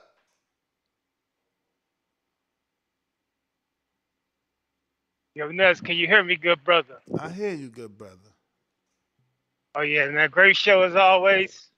Love these Canelo topics. They bring the best out of my family, my TBV family, that is. All I'm going to say is I've been beating this drum for a while now. If you get tired of talking the politics of boxing, the drug testing, the money, it's all like in these little guys. We got Chocolatito, JC Martinez, Fight of the Year candidate. Chocolatito about to get this dub. Yeah, go to the little division, man, where they just fighting. Ain't none of this bullshit. That's my call. Great point. Can I ask you a question? What did you think of the Ancajas loss to Puma Martinez last Saturday? I actually had Ancajas losing to Ioka if they would have fought. So same. Yeah. I mean, I didn't know the other guy, so I was shocked because I was expecting Ancajas to win, and they revisit that Ioka fight. But you know, it happens when you fight the best instead of talk about fighting the best like we do in these other divisions. Mm-hmm. But I gotta get back to work, y'all. Man, y'all have a great Friday. Everybody stay safe, stay blessed. I'm out, man. Appreciate you, fam. You as well. Enjoy the weekend and the fights. J-Mac, Counterpunch. Shout out J-Mac. Let me go ahead and drop a bomb. That's about, I don't know how many now. How many is that, my friend? Hey, that's only 2. And see, what people gotta love, oh my God. It's something about your voice every time I fucking hear it. It just makes me like, dude, please don't even breathe while I'm on the call. What? Just don't even take a breath. Don't use oxygen. But nah, shout out to the you know what it is with me and you, Ness. You know I'm coming. It's all love. This Conference was for my chat bitches, the ones that's the biggest fans. I sign autographs in person. And trust and believe, all this emotional shit y'all talk, anytime we're discussing boxing, please take it out the kindness of your heart to extend that olive branch and tell me I'm too emotional in person, and watch how that work out for you. And it's going to go really bad. If you don't trust it or believe it, just show up and we'll find out. But shout out to my chat bitches, my biggest fans. I know they want to meet me in person. They want to sign my autograph. Give me to sign an autograph for him and all that. Hey, it's all love. I love how y'all sit in the chat and talk about my cause all day and talk shit from a safe place. That's my counterpunch. Okay. All right. So I see JT, you jump back on, but was it me with the breathing? Am I breathing too heavy? Do I need to adjust the mic, Ness? Let me know. Yeah, what I gotta he do doesn't want you to breathe on his call. Breathing a little too heavy on this side.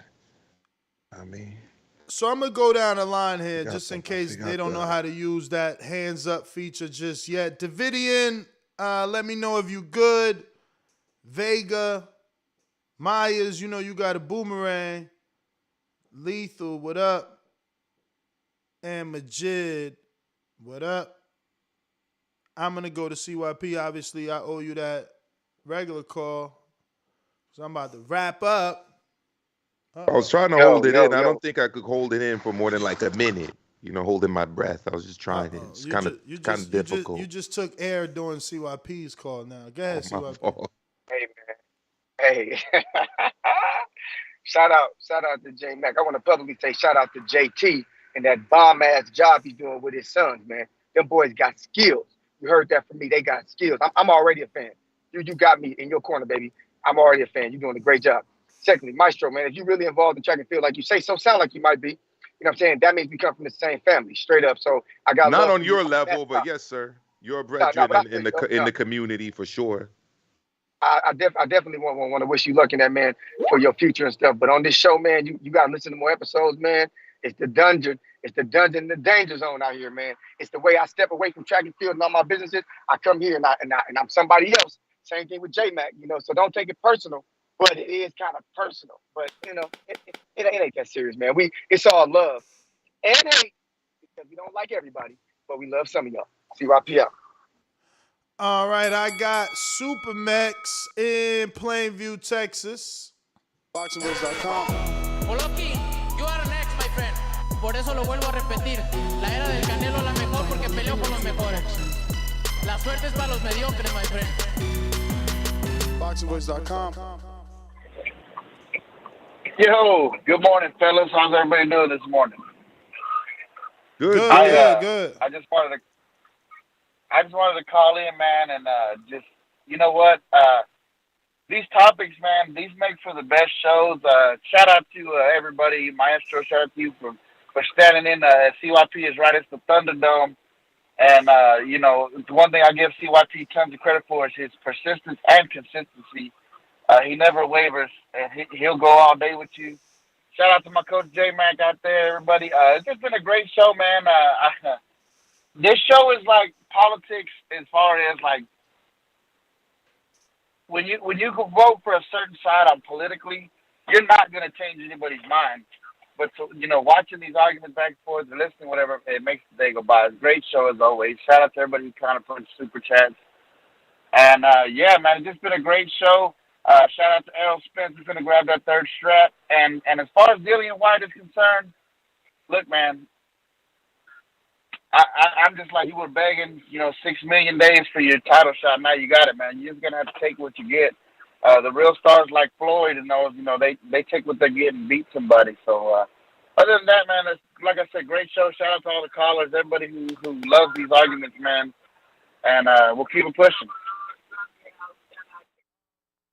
All right, shout out Supermax.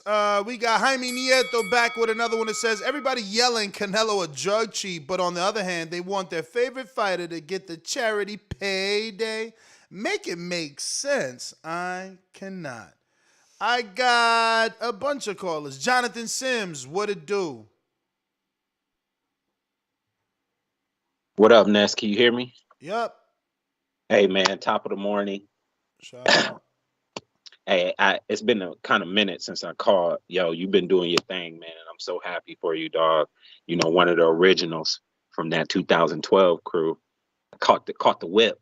That's nothing but inspiration. So, I just pray for much, much more. And I pray that you get an overflow and an abundance of work, news, everything, man. Because you're just really good for the community. And I really appreciate you. Thank you. With that being said, J-Mac is the reason why I called in. That my asshole damn near got me fired. That shit was fun. But Maestro, man, just hang in there, bro.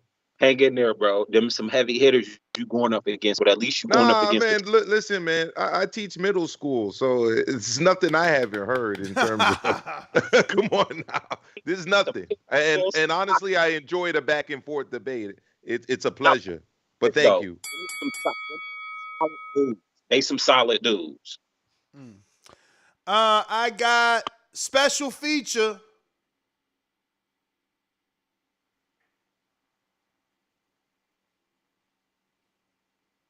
Louisiana.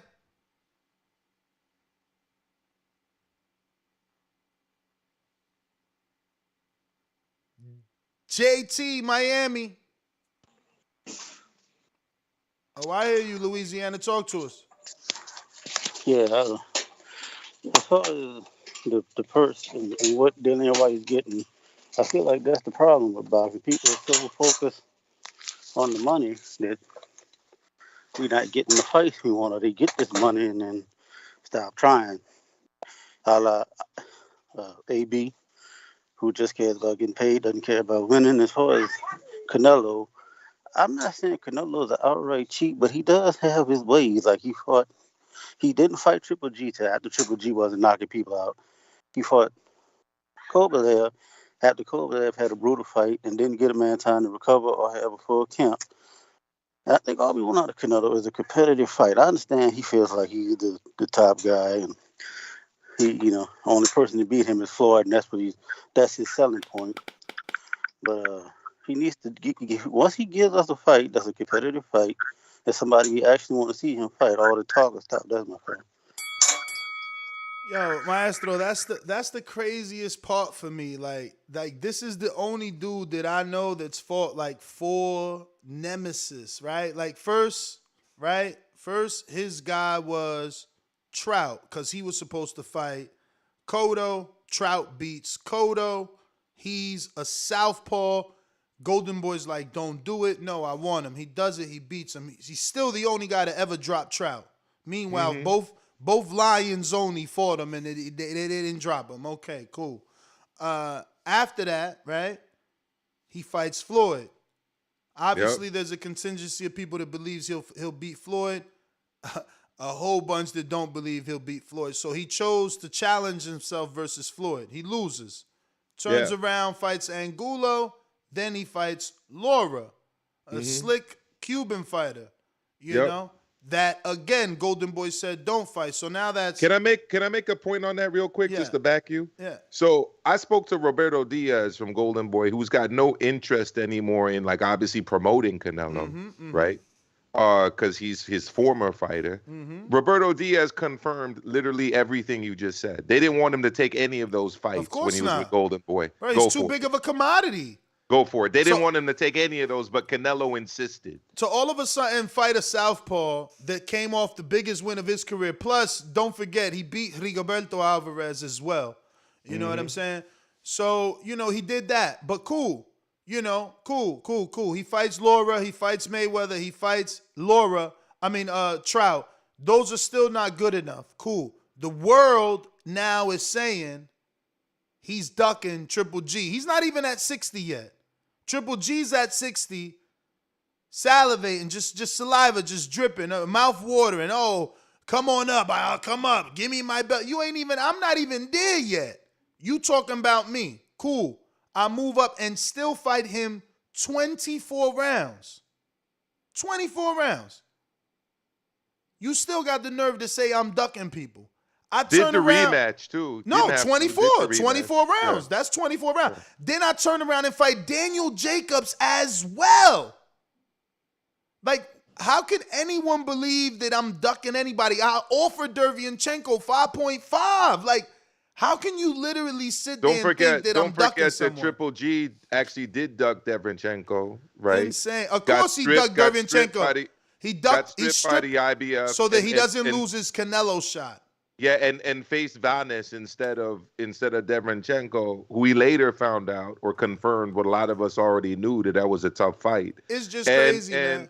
How many times can you? How many times? Listen, you got Trout, you got Laura, you got Floyd, you got Gennady, you got Jacobs. And now, and there'll be a bunch of people that'll argue with the rest of the wins that he has, which to me are solid in Callum Smith and Caleb Plant and guys like that. But they're gonna argue that that's the country club, right? But show me another fighter, all world champions, Maestro. Show me another fighter that fought 5 people where arguably he wasn't the favorite. I mean, show me anyone I can, and show me anyone who's fought that amount of world championship fights in that kind of time. I mean, he essentially fought 4 fights in less than 365 days, right? Because he fought Callum Smith. He's fought Callum Smith late December. Then he fought Yildirim. Then he fought Billy Joe. Then he fought Caleb Plant, all in under a calendar year. It's sad how we diminish what they do because we can't do it and we've never attempted. So, it's easy to say something out your mouth. But I got a counterpunch for J-Mac from Jaime Nieto. He says, even though I don't agree with you on his topics, I respect him and love hearing him call in. I'll be right back. No problem. I got to get to J-Mac on that counterpunch courtesy of Jaime Nieto. Yo, shout out to Jaime. It's all love. I actually it's an entertainment for me. And I think some of you guys, and Ness met me, so he know how I am in person and stuff. So some of you guys are big fans. You're not used to. Bruh, you exactly the way you are right now. You fucking, you swung on me and everything. Nah, but hey, you see, my asshole had to leave because it was in his best interest because he can't breathe while I'm calling. Now I wish you extended to 3 minutes to see how long he could really breathe. Now, about shout out to him. I disagree with a lot of his politics and what he brings to the show. So I'm probably gonna go at him. And plus, I'm still stuck on the fucking the dog comment. That one kind of went a little left field. So he just in my sights. But hey, shout out to the callers. Shout out to Canelo. And what have you. I love how y'all make these excuses. I love how y'all put on y'all attorney suits and defend him to all outdoors and everything. And nothing he do is wrong. None of the rehydration classes, the 155, pulling guys up to 155, all that. Great shout out to Canelo, king of boxing. Come on, man. The king of pulling guys up was Gennady. Know your history. Yo, let me drop a bomb. Jaime Nieto keeps coming back. We got JB Cinema says, Ness, how many times does Canelo get tested before a fight now? Multiply that by how many fights he's had since he popped. Isn't Canelo the most tested fighter right now? Salute TBV, 100 emoji. Respect emoji. Shout out to you. And of course, JB Cinema, they all know that he's on 365. They all just hating. Why else would you be bringing up something from 5 years ago? Like, does anybody run around here bringing up motherfucking Mike Tyson's rape charge? And that's worse. No, they don't. Mike Tyson's a darling. He's an icon. He's everyone's sweetheart. They won't dare bring it up. It's Canelo. We gotta hate on him. This is what we did to Floyd. Until Canelo leaves, he won't stop getting hated on. And once he leaves, we gonna be just like Floyd, begging him to come back, mad that he doing exhibitions for millions and millions and millions and millions of dollars because his name's that big. I got Donald Banks, Richmond, California. Correction, Jermell Charlo did drop Trout 2 times. I was at that fight in LA. And Laura dropped Trout 1 time. So don't big Canelo up that much. Fact check that. I don't believe you. I don't believe you. This is more Canelo slander. They want to take away his accolade of being the only man to drop Trout. Well, he was the only man up to that point. I know that for sure. Yeah, we're going to run with that one. Shout out to Maestro. Way to save the day. That's no, right. I mean, for sure, That's it what was I the first meant time to he say. had been dropped. That's what I meant to say. I mean, I do remember. I didn't want to correct you on the spot because you were on the roll. I was on the roll, but that's what I meant to say. Shout out to Maestro. He knew what I was thinking. But that bomb that I dropped, which I'll do it again, is for Jaime Nieto, because he got another one. He says, I've been listening to TBV for 11 years since I got to Vegas, retiring from the military today. Shout out TBV. Y'all were a part of what got me through my grind. Get the fuck out of here. Retirement, shout out to you. He just want to retire. Oh, shit. I hope you don't find a new hobby, man. We still got to be your hobby. Let me see. I got a boomerang from Connecticut. Coach Myers, what up?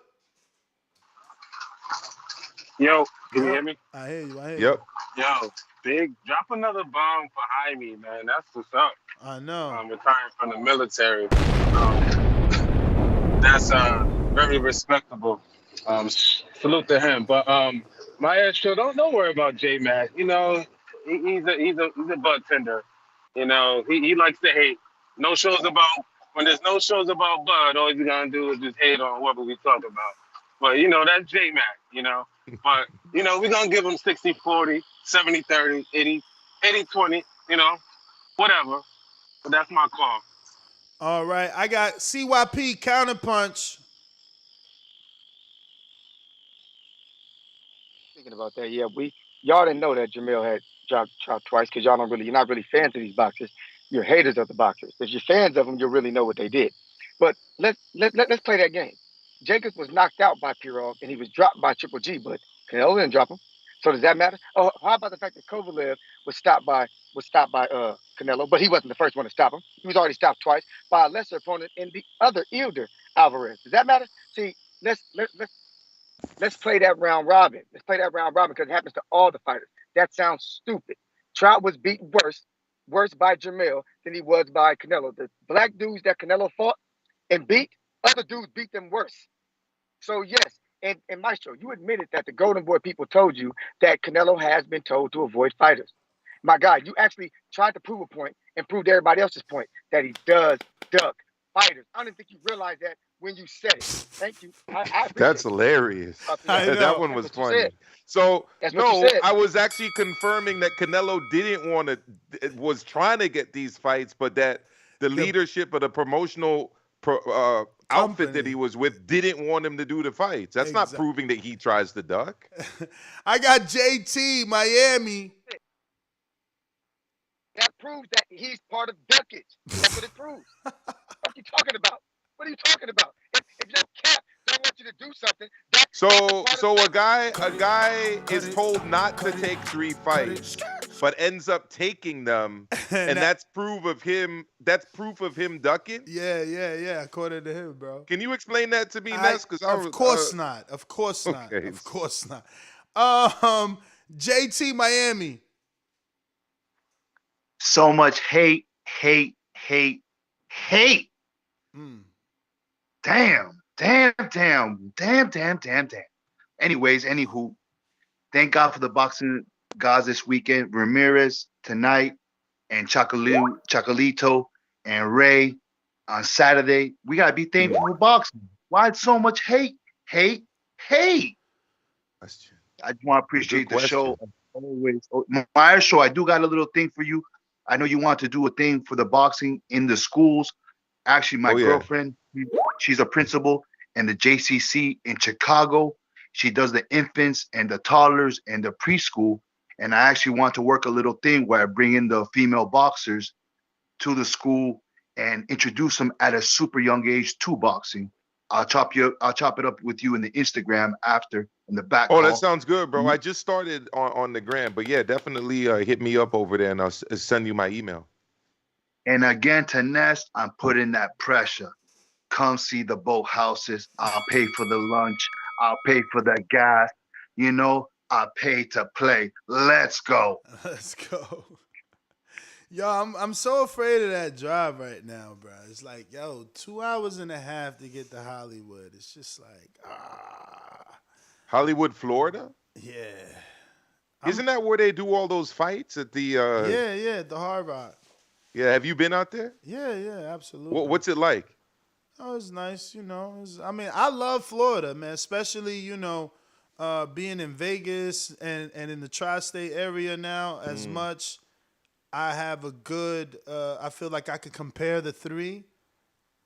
Maybe I don't have enough time to compare Vegas because I ain't lived there during the summer yet, but, soon enough. But yeah, I still prefer Florida, man. Landing back in Florida it always feels like home. It always feels amazing to come back, and it's always summer. It's always green. It's always palm tree. Shit fire, man. I got CYP. I'm looking at Dallas. Yeah, no, I was Very interested in Dallas right now. Early in my life, I considered Frisco. My uncle moved to Frisco, Texas, and it was amazing, bro. His yard had like 12-foot solid wood gates.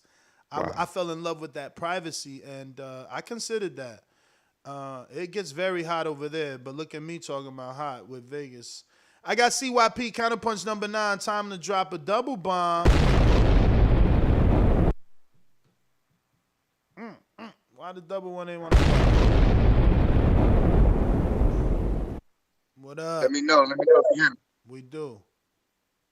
Hey, I want to tell Mike, give Mike some advice. Don't move your ass to Dallas. You might be moving into an ass whooping. That's where the Twins is at. That's J Mac and JT. If you think you can't breathe now, you'll be suffocated if you take your ass there. Secondly, we're all boxing fans, and we call ducks every sort of duck we can find. We'll call a duck. If franchise title was a duck, asking for too much money is a duck. Price yourself out is a duck. All these things are ducks.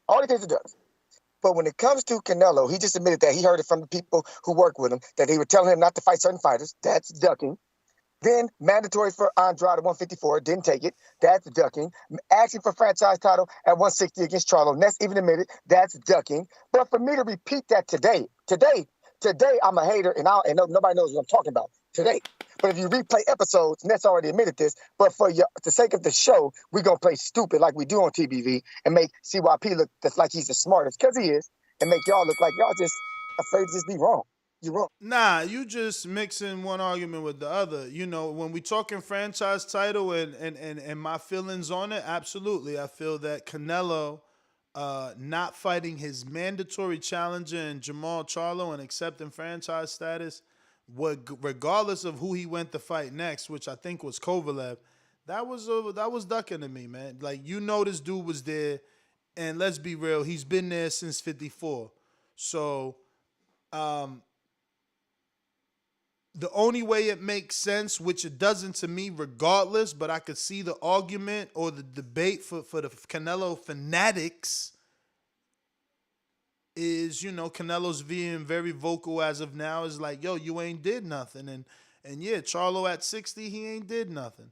So for Canelo, it was like, it's greater for my legacy to move up and beat Kovalev than beating Charlo as a mandatory, which he's right. The Charlo fight is still there. That Kovalev win is still a great win that no other person was able to go up and do. It's just the bottom line. As much as they hate that Kovalev win, that's a great-ass win. None of these other dudes at 60 or any division would have ran up there to fight Kovalev. No one's running up now. The only dude that was signing up to fight him was Beck the Bully, and look at his name. So I think that's everybody. So Ness GTO, Instagram and Twitter. Maestro, where can they find you?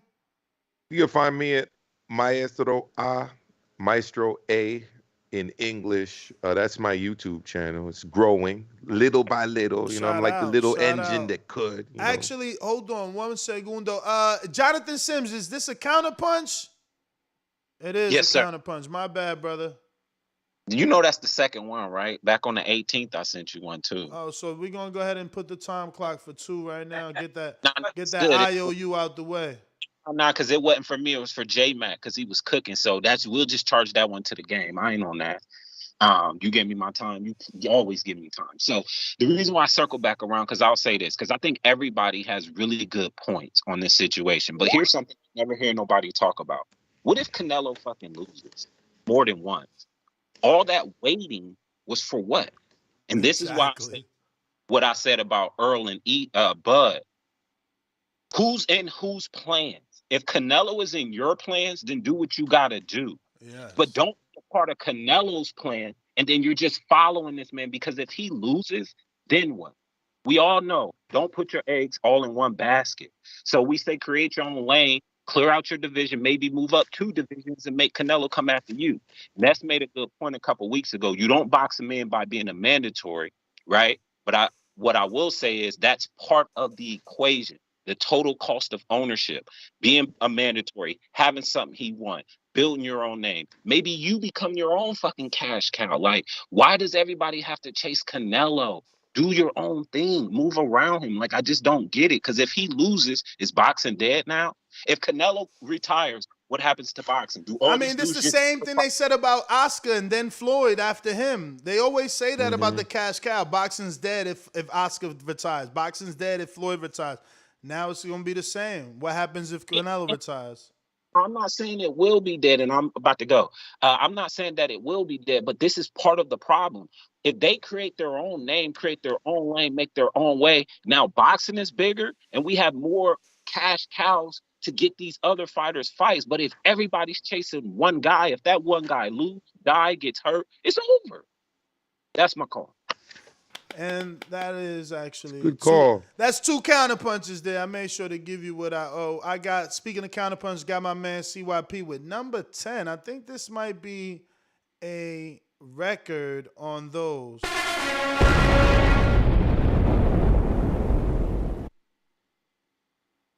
Yeah, I'm known for records around here anyway. But look, man, I really wish people would stop saying it, but not just people, preferably black dudes. Stop talking about how nobody's moving up, offering dudes fights and getting these big belts. Dude, no, don't nobody got $10 million or $8 million or $12 million to offer a dude another weight class for his belt. Like, stop acting like that. I gave 10 counterpunches for a reason. Some people can't afford that, and this is no knock on them. This is not saying that they don't have nothing to say. They have nothing to add. That does not mean that at all. It just means that I may have a little bit more money than them, and that's okay. It's okay that Canelo has a bigger fan base and more money to offer a Kovalev, to offer a Caleb. He has this kind of money. Money talks. Stop pretending as if Canelo's such a good fighter that people just want to fight him just to fight him. No, the only dudes who want to fight him just to fight him are Andre and Charlo. Those are the dudes who want to fight him just to fight him because they would have fought him at 154 for peanuts. They would have fought him at 160 for nothing. These dudes are the ones who just want to fight the dude because they think they're the best. Not he's the best. They think. I'm pretty sure. I'm pretty sure he doesn't have any facts to back the fact that they would have fought him for peanuts at 54 and 60. But yeah, man, listen. I guess you got to define peanuts too. Yeah, when you start using terms like that, that could mean one thing to one person and another thing to another person. Derevyanchenko said no to $5.5 million. Come on, that's a lot of bread. I got Omar. Talk to me. And listen, I got to get on drive-by, all right? So, you know, we got to get this shit done. Omar, what up? Yo, what's going on? What up, Ness? What up, Nice Show? How we doing? What's good, Omar? Happy Friday, bro. Happy Friday, right back at you, man. Yeah, so, boy, this Canelo hate is like something I ain't seen in a while, man. It's crazy. Yeah, it took over the show. It's supposed to be an Errol Spence show. Shit's insane. He's not even in the title. The way they infest the show with that Canelo hate is just, man, it's something else. But yeah, I mean, my point is, right, I've heard people like CYP come on here and talk about how Canelo's never said that Charlo and Benavidez, if they fight each other, that he'll fight the winner, right? He's come on and said that plenty of times, and other Canelo haters have said that. Canelo says just that. He says, if these guys fight each other, I'll fight the winner. And do you know what they come back and say? They say, well, Charlo and Benavidez, it's not a big fight. It's not a big money fight. So, you know, there's no point. This is what we're dealing with, Ness. These people, just when you give them what they want, they change the goalposts. Of course. And you'll never win. Of course, You'll never win. Of course. I got JT in Dallas, New Orleans, all that greatness. So interesting that you come across like a nice guy, but you're really a piece of shit. Hey, with that comment. Come on, that was a piece of fuck you. That was a piece of shit. You know, we're doing live TV. Man, I don't care. What you gonna do about it? I'm killing this mother. Why do you have to talk like that?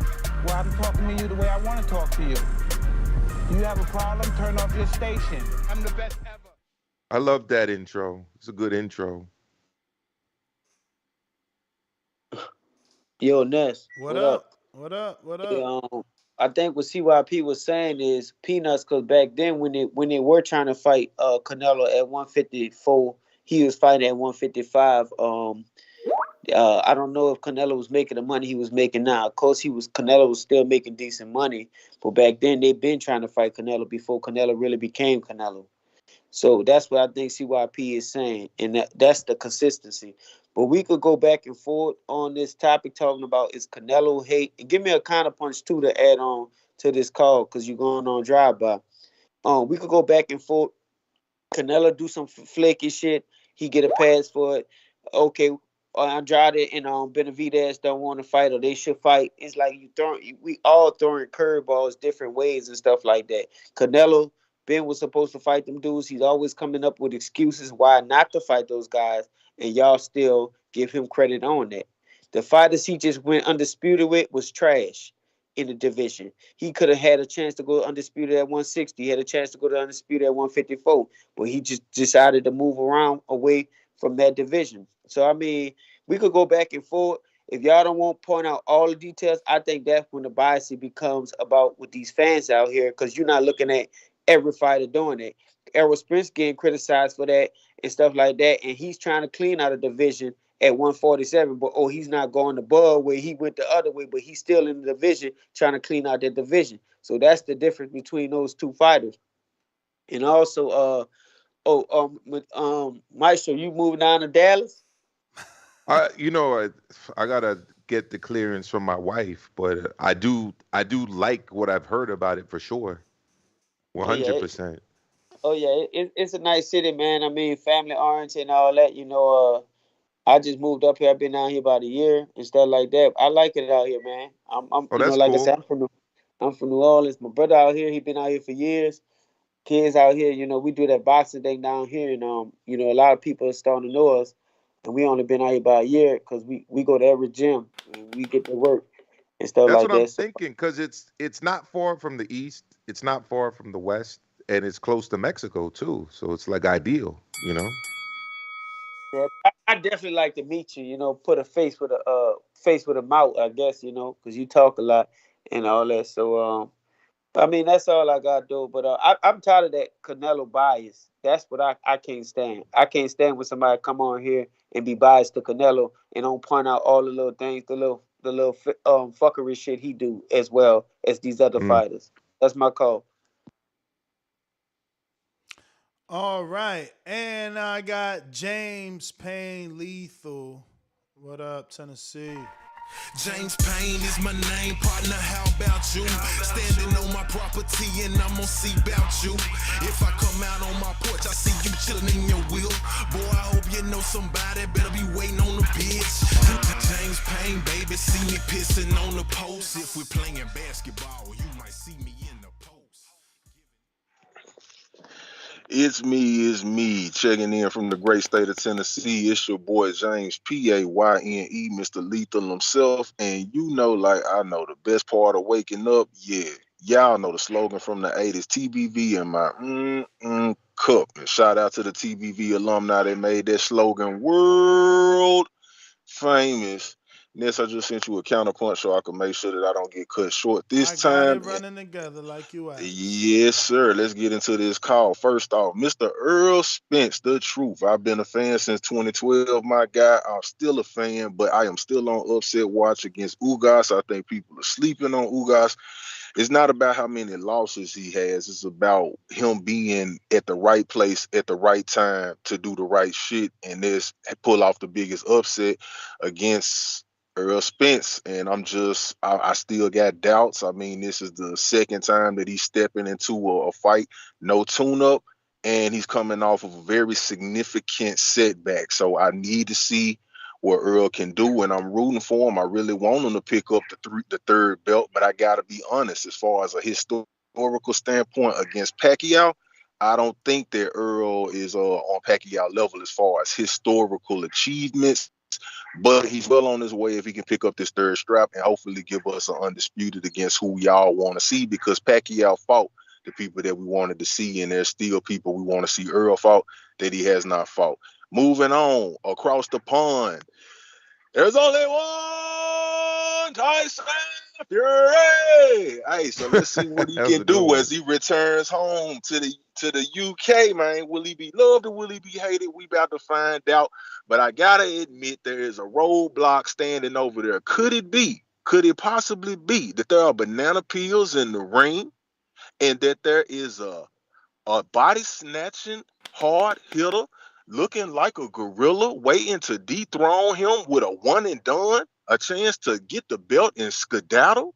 Let's see. Let's find out. Hey, Y'all know what it is. This is the illest, trillest, dopest boxing podcast in the galaxy. If you don't know where you at astrologically, that's the third rock from the sun. TBV for life, La Familia, James Payne Lethal checking out. Let's go. I believe we've gotten to not everybody. Big Gucci Nick, what up? I gotta get going after this one. For sure, champ. You can rock out anytime, man. Yo, what up, Ness? Shout out TBV. Shout out Maestro. Thanks for being the co-host. Spreading the knowledge around, man. Like to see different point of views on this sport. James Payne, you ain't got nothing to worry about, man. Spence gonna do what he's gonna do. Even stop, dude. I feel like. Yeah, man. Shout out TBV. It's all I got. Y'all doing a great job putting out fire content. Feel me? Bless up. Thank you, brother. Thank you. Don't forget to check out our shorts, man. Ignorant Boxing, producing some fire content, taking us to the next level, giving you super dope experts from each episode. We got Jesse Wyatt that says, nobody hating on Canelo, bruh. He just don't fight the fighters without an advantage. Charlo, Benavidez, Andre, who are threats, got to fight each other, but Yeardom, Callum, Rocky didn't. He ducking Charlo. No, you're wrong.